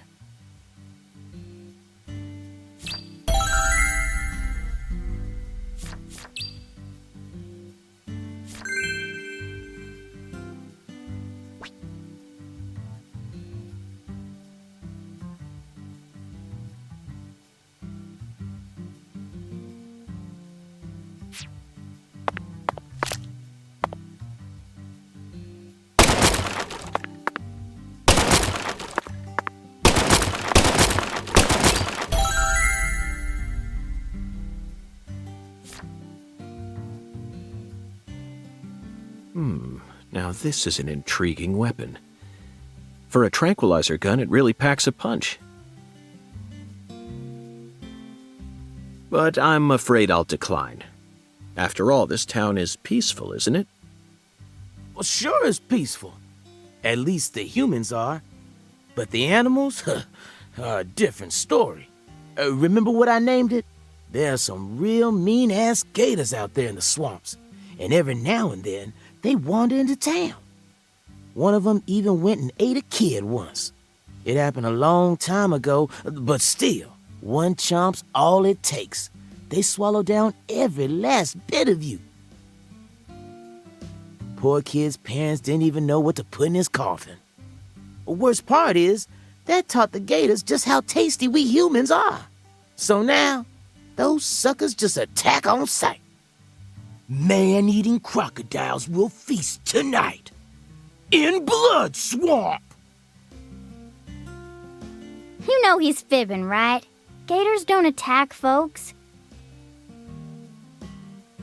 I never heard about no kid getting swallowed by a gator. Actually, Patricia, you're wrong.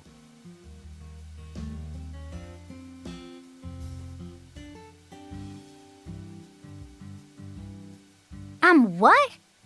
Alligators do attack people, and it could happen in any town. Huh? Alligator, 1980. Directed by Louis Teague. It takes place in the Midwest, I believe. A teenage girl's pet alligator gets flushed down the toilet. Then, in the sewer, it feeds on the corpses of dogs that were used as test subjects for an experimental growth formula. After growing over 30 feet, it finally starts to go after humans. It's an extremely edifying movie. Back when I first saw it, I had a pet hamster. Hey, Agent York. What's your first order of business? You're in charge now, remember? Well said, Patricia. I nearly lost sight of my true goal. Melvin, I couldn't help but notice the name on the side of that truck. This facility is connected to the victim, isn't it?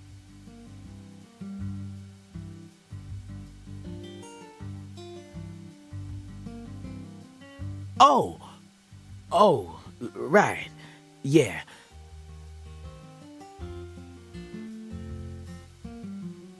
I reckon I better start from there. I'm gonna tell it to you straight right from the beginning, Mr. York. As you guessed, this warehouse is run by the Clarksons. The victim's father, Danny Clarkson, is the one who manages the whole place. Okay, but why did he choose to store her body in his own warehouse, right? Well, that's 'cause there ain't no other place to store it. Our town has a clinic inside a church, but no more. Whenever someone kicks the bucket, we just bury him in the graveyard right outside of town. But not this time.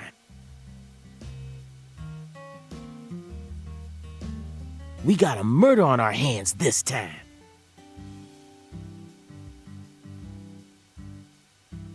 We need to give Lisa's body an autopsy and keep it stored, right? So we had no choice but to rent out a corner of this warehouse. Anywho, this is where the real story begins. Truth is, a few days before you got here, Lisa's body went missing. Missing? Yeah. All of a sudden, poof. Did you leave the warehouse unlocked? I most certainly did not. I locked the whole place up and made sure no one could get inside. No one stole the original key, and I couldn't find any fingerprints at the scene.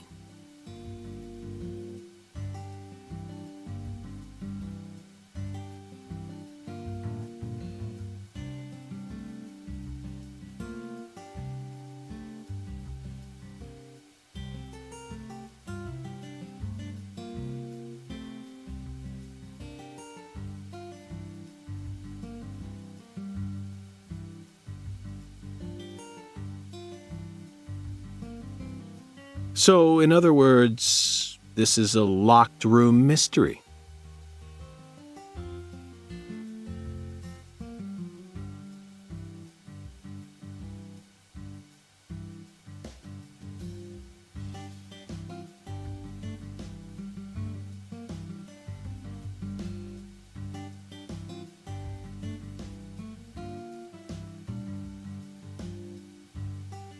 The body of a beautiful young girl walks at mid...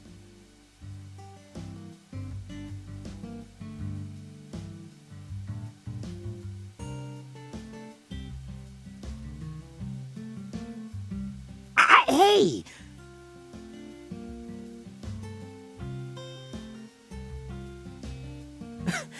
all right, CLG. Reckon I should have told you about this earlier when you first said you wanted to come here.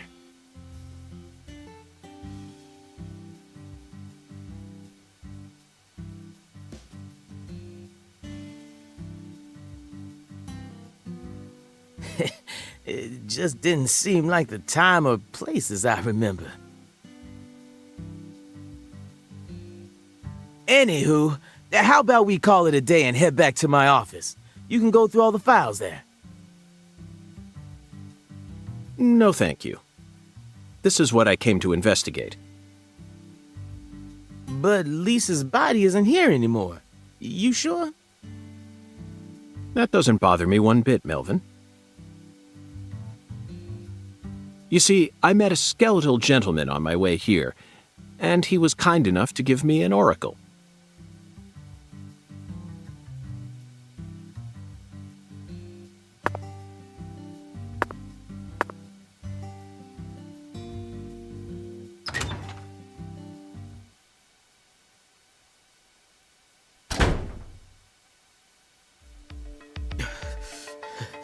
You holding up okay, CLG? You sure you don't want to wait outside? I'll be fine, Daddy. Just make sure you don't take your eyes off of him. He's so selfish and inconsiderate. I'm still not convinced he's actually a real FBI agent.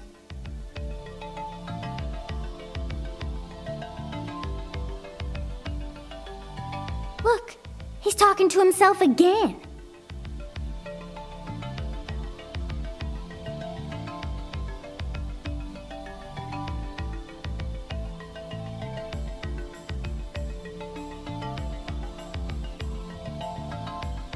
Zach, this is the ambiguous zero, the deep freeze.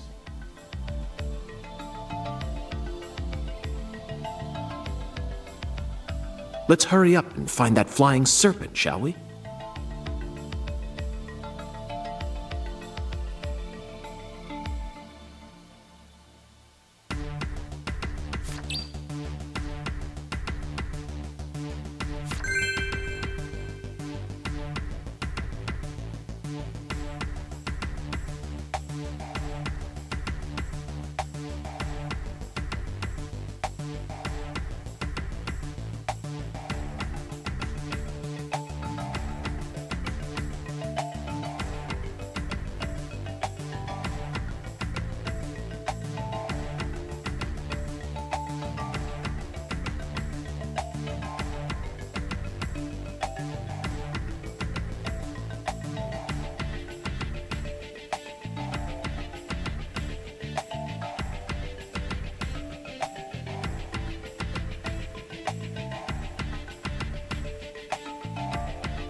Oh, good God almighty. This place always gives me goosebumps, no matter how many times I come here.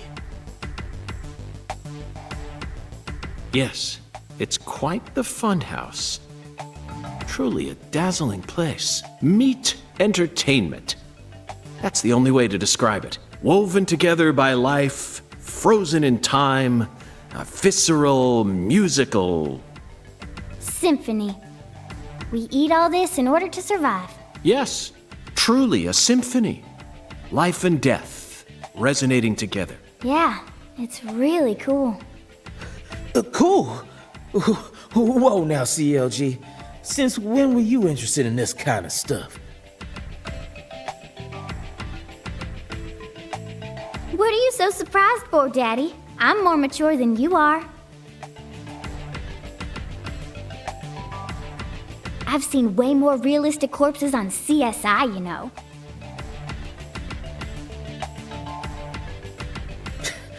Oh, man.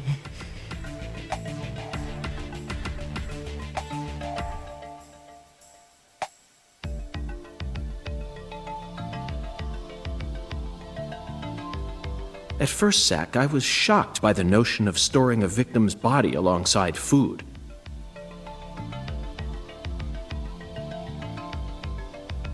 But as I gaze upon this hanging garden, I realize it's just another scene of violent, depraved murder.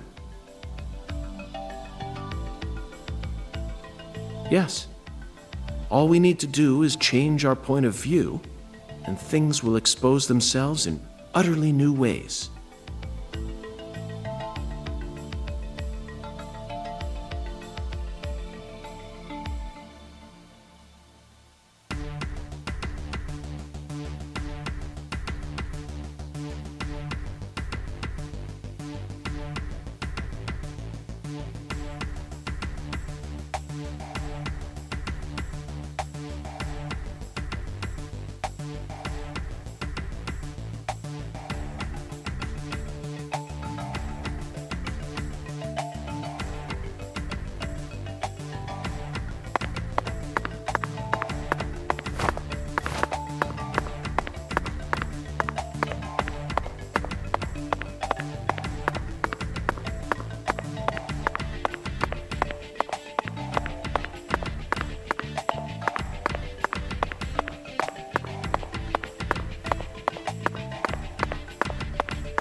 Melvin, I'd like to take this opportunity to ask you a personal question. In the hotel parking lot, when I first met you, the picture you had on your dashboard happened to catch my eye.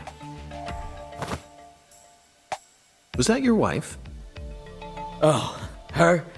Yeah, that's my lady, all right. Candy. Her name's Candy. The prettiest girl in town, which makes me the happiest boy. You always keep her photo with you? You bet I do. The truth is, Candy's a little sick right now. She can't even leave the house no more. So I always keep her photograph with me. Kinda feels like we're always together, you know? I see. You care for your wife a great deal, but this means that... Yeah, that's right. My mama had me before she married Daddy. But it don't matter. He's still my real daddy to me. Oh, thank you, CLG. And you're my pride and joy.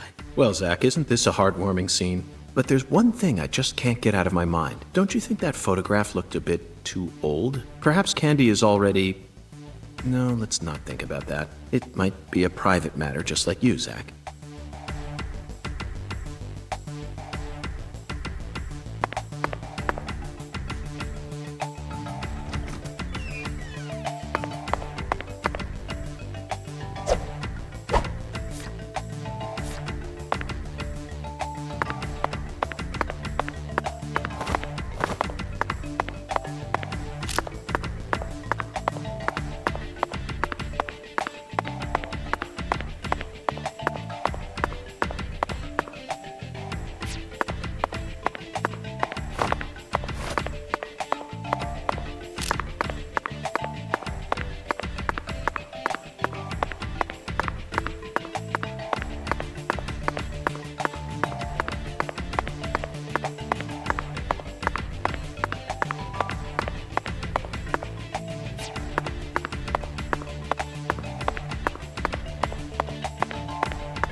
Here we are, Zach. The morgue. They stored the victim's body in a cold storage warehouse operated by her family. I'd love to shake the hand of whoever came up with that one. Hey, Agent York. Did you just come here to laugh at rural officers who are doing the best they can? We don't have any special facilities like you people. What else did you expect us to do, huh? Don't compare us with city folk. This is Lucare. Or maybe you're just disappointed that you didn't get to see the bloated, decomposing corpse of a young girl. Sorry, you're right. I went a bit too far just now. But don't misunderstand. I honestly think it's a fantastic idea. I'd never try and bully your daddy. Better not. Thank you for understanding.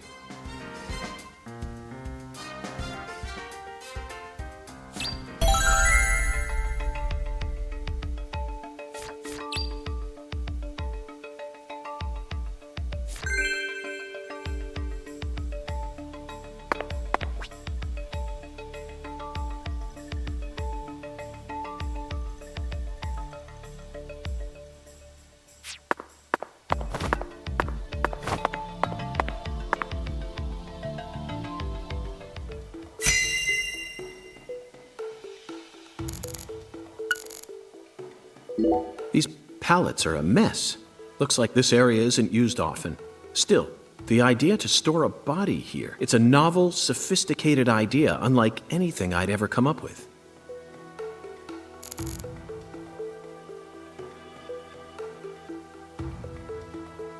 Zach, these are human footprints, and they're extremely large. Yes, Zach, I agree. These footprints must belong to someone who's used to walking around in cold temperatures.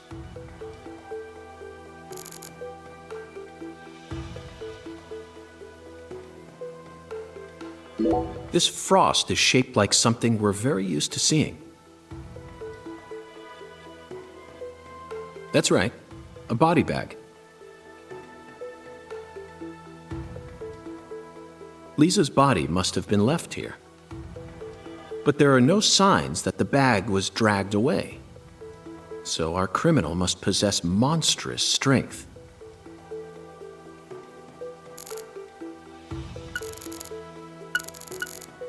Boxes that got left behind. I can't tell what's inside. What do you think, Zach? I'm gonna go with okra. Yeah, okra. I'm sure it must be okra. That's a staple of the South. An icicle. Never thought I'd see one of these down in the South.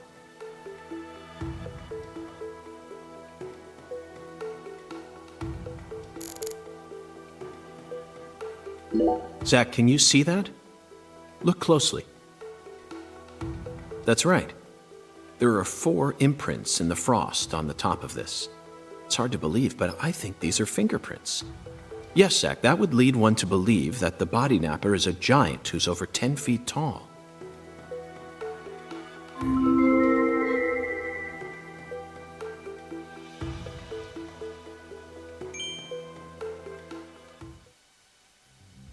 Seems like our flying serpent isn't here.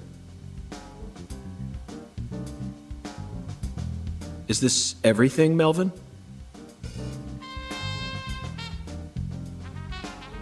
There aren't any other rooms in this warehouse?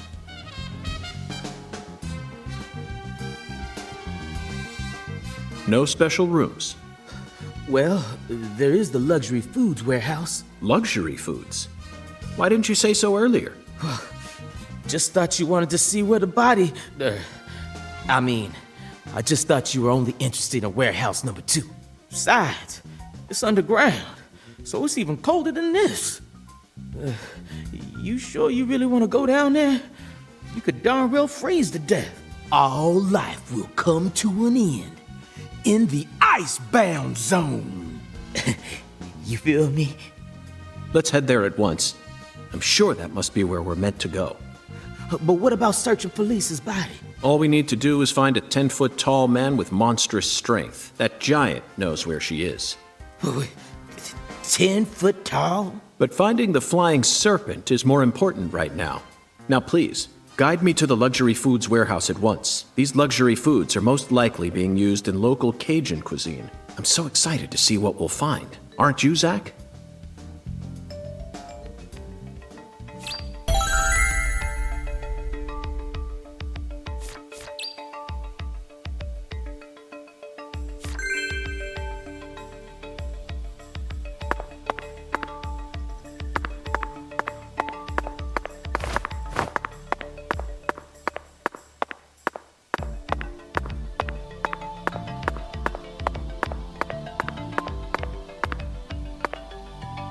All right.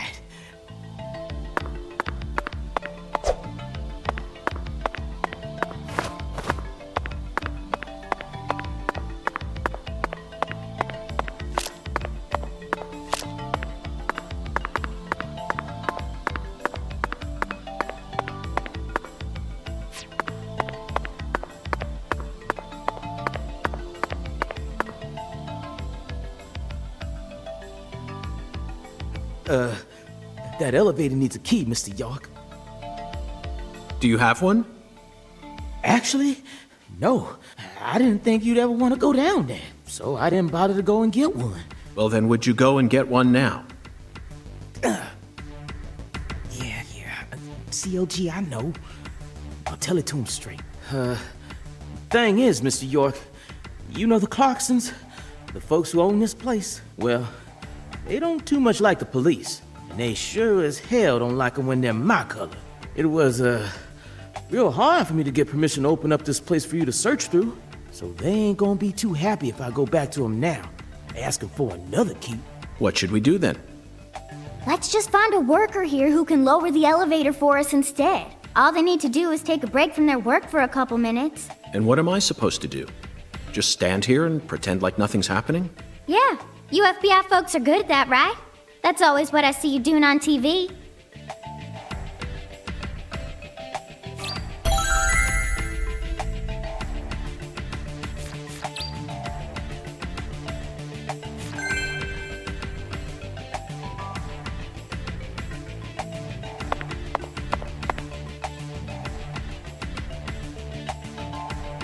The elevator won't move without a key. Think you two can go and figure something out? I'll search around here in the meantime. I know they didn't make... How?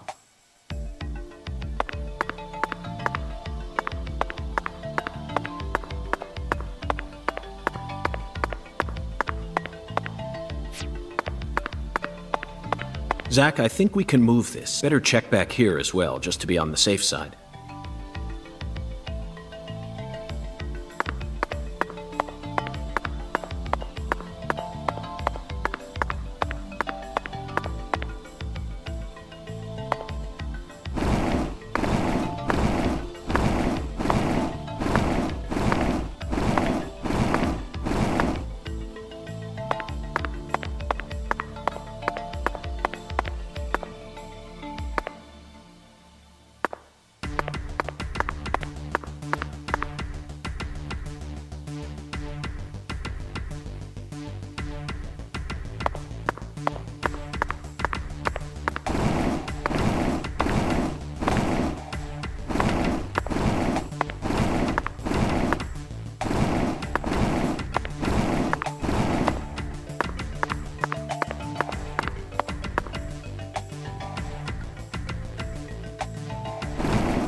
Zach, the human ability to adapt is a frightening thing. Some humans have the power to sleep anywhere as long as they set their minds to it.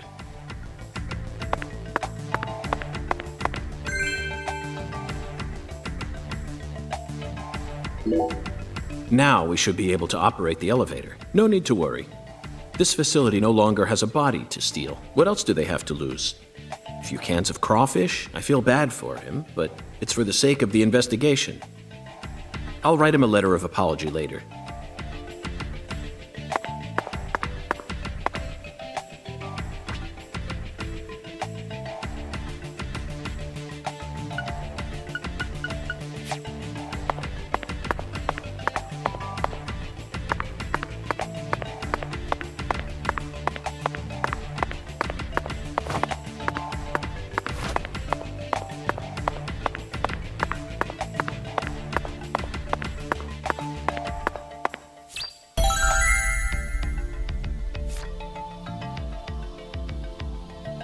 Mr. York, did you find a key? Ha! Now that's my special agent.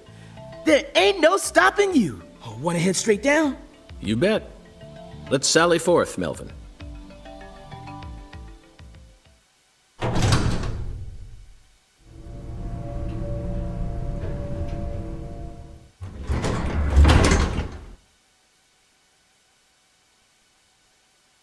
Zach, look at that thermometer.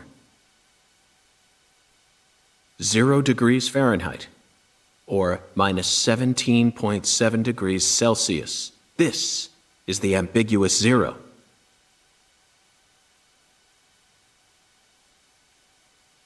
Hey, Avery! Can you hear me?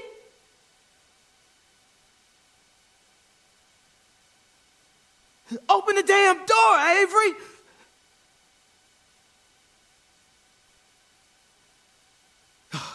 It ain't no use, Mr. York. Once Avery starts working on something, that's all he sees. He just tunes out everything else. We'll have to wait until he finishes and comes out to us, I reckon. Or we could come back tomorrow. I disagree, Melvin. Time may be on our side, but that doesn't mean we should waste it. You gave me Mr. Alligator precisely for moments like these, didn't you? Wait, Mr. York! Those tranquilizers may be non-lethal, but it's still dangerous to use them on humans. Of course, Melvin. I never said I was going to shoot him.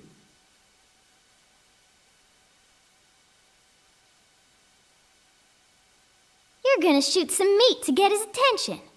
I'm right, ain't I?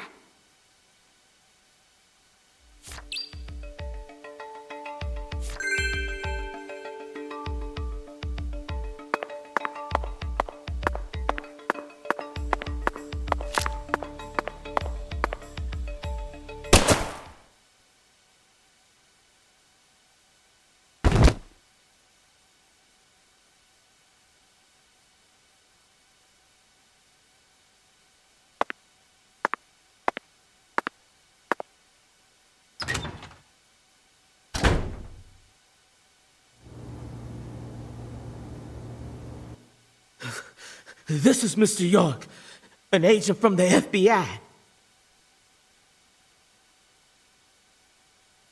Hi, Avery. I'm Special Agent Francis York Morgan. Please, call me York. York, you a smarty pants, huh?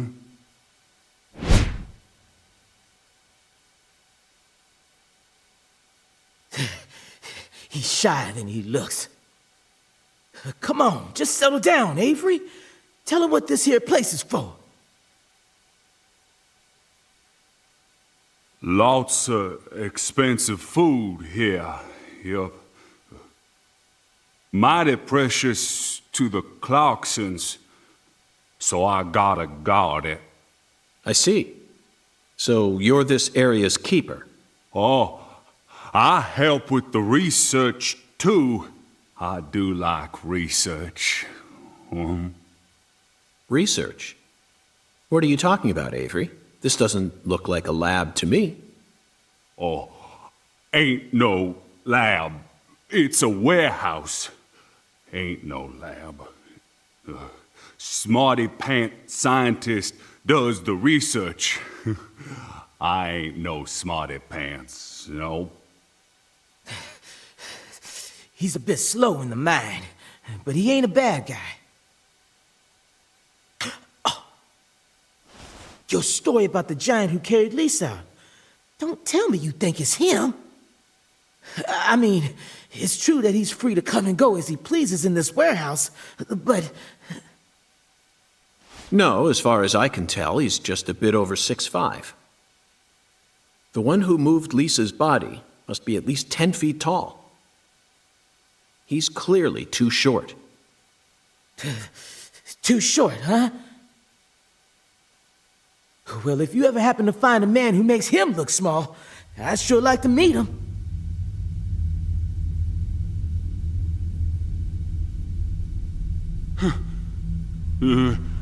Lise. Hey,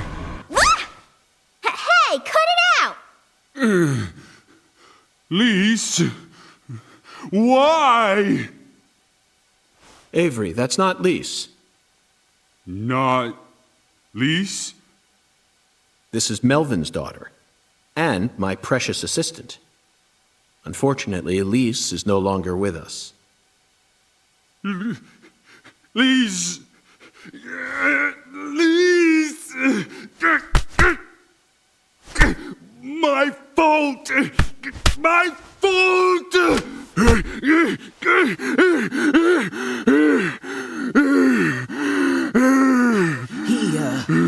I guess he's sort of like Lise, you know?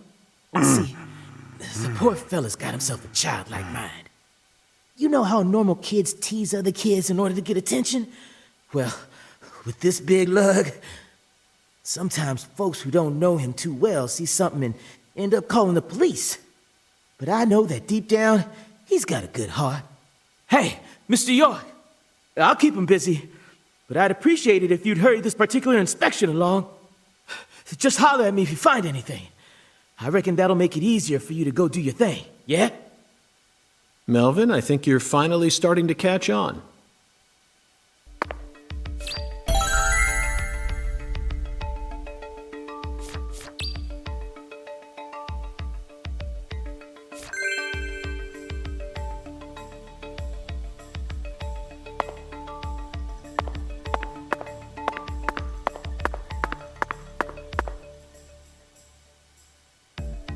Hung alligators.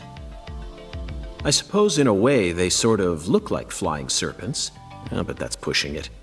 Remember, we're in a dark basement here. They'll never reach the sky.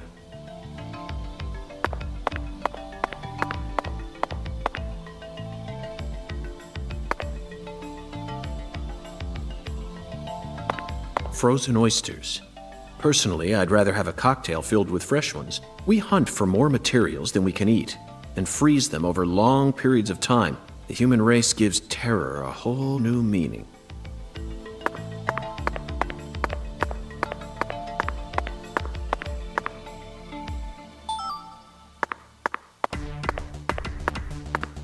Cans of Holy Trinity paste, onions, bell peppers, and celery.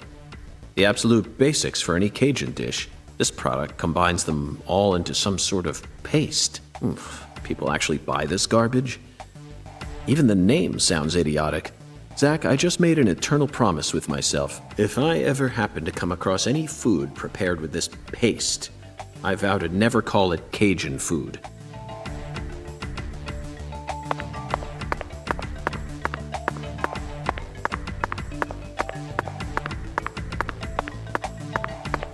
There are torn-off claws and legs scattered all over the ground. I doubt they'll fly anytime soon. I can't tell which ones are from crawfish and which parts are from shrimp. How about you, Zach?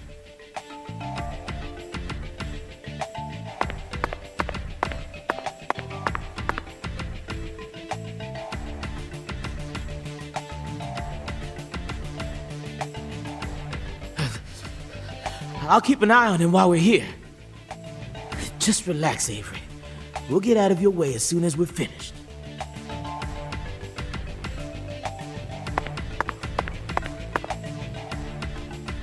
And Dewey. Now here's some real Cajun cuisine. The way these sausages are linked up, they almost look like a serpent. but it's hard to imagine them flying. Let's move on, Zach.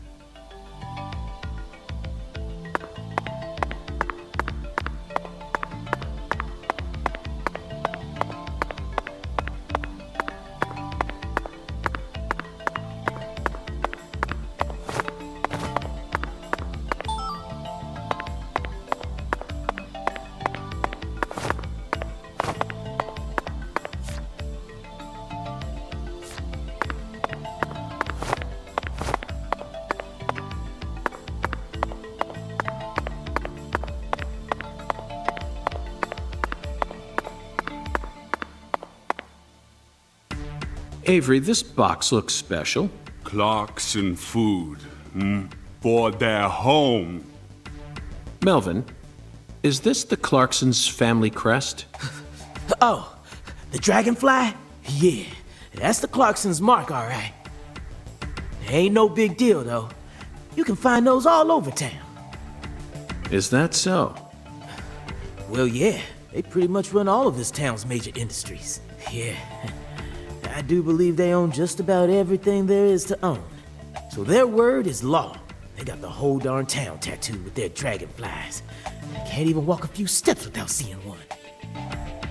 Zach, this dragonfly is our flying serpent. The flying serpent owns this town. They're related to Lise Clarkson, our victim, and Hungan's oracle pointed us toward their family crest. The Clarksons must be deeply intertwined with this case. Melvin, Patricia, I think I've had enough of this frozen world. Let's head back out to that merciless sun.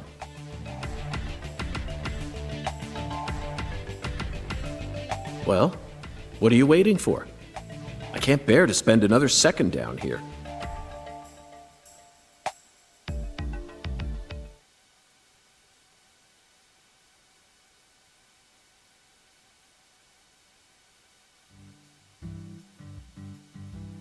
Whew. So, what do we do now, Mr. York? Zach and I will take things from here. Then what should I do? Tend to your sick wife? I don't know. You're free to do as you please. I'll stop by the sheriff's office when I need your help again. I suppose that's what I'll do then. It'll sure make Candy happy. But I am the sheriff of this town, so I do intend to get some work done. I know. How about I search for Lisa's body while you're busy? Not a bad idea. Just be careful that you don't get attacked by a barefooted giant. Hey, don't scare me like that. Why do you keep talking about that giant anyway? You really think some giant was responsible for all this? Melvin, don't be silly. Of course I do. Just when I thought you were starting to catch on. Disappointing, to say the least. But how can you be so sure? I want to see some proof. Proof number one. The footprints that led up to where Lisa's body originally was were made with bare feet. None of the prints looked similar to those of common insulated boots, and the arches of the feet were visible. The person who carried out Lisa's body must have had very large feet. I'd say they were at least 16 inches. Proof number two. I found fingerprints on the cord of one of the hanging lights in the warehouse. The fingerprints weren't aimed up from below. They were coming directly from the side. Clearly, the giant moved the light because it was in his way. He pinched the cord with his fingers. Proof number three. There was nothing else found in the vicinity where Lisa's body was stored. This means the giant carried her out without dragging her across the floor. But there's only one set of footprints. The only conclusion I can draw from this evidence is that a barefooted giant standing over 10 feet tall carried Lisa's body out. That concludes the entirety of my proof. Any objections, Melvin? But there ain't no way a human could ever be that tall. Have you seen every human alive with your own eyes? Well then, you need to forget all your preconceived notions when embarking on an investigation. Whether you come face to face with a 10-foot giant or a skeletal gentleman, you always need to accept everything that comes to you with a clear mind. Do that, and eventually the truth will reveal itself to you. You're a smart kid, I'm sure you understand. Well, I'll be damned. I'm sorry I ever doubted you, Mr. FBI Special Agent, sir. A sharp eye and flawless observational skills. Uncovering the truth with a heady intuition. I won't ever question you again. Heck, I'll do whatever you say. That's it, Melvin. I'm glad you finally caught on. Okay, time to go, Patty. You know this town well, so I'd like you to accompany me from now on. Patty?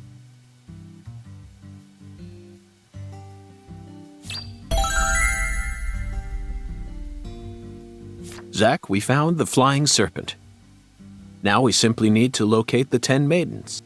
It's time to head on to Alexis's diner and lane.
By the way, Patty, what do you usually do when you're at home? Is this an interrogation? Oh.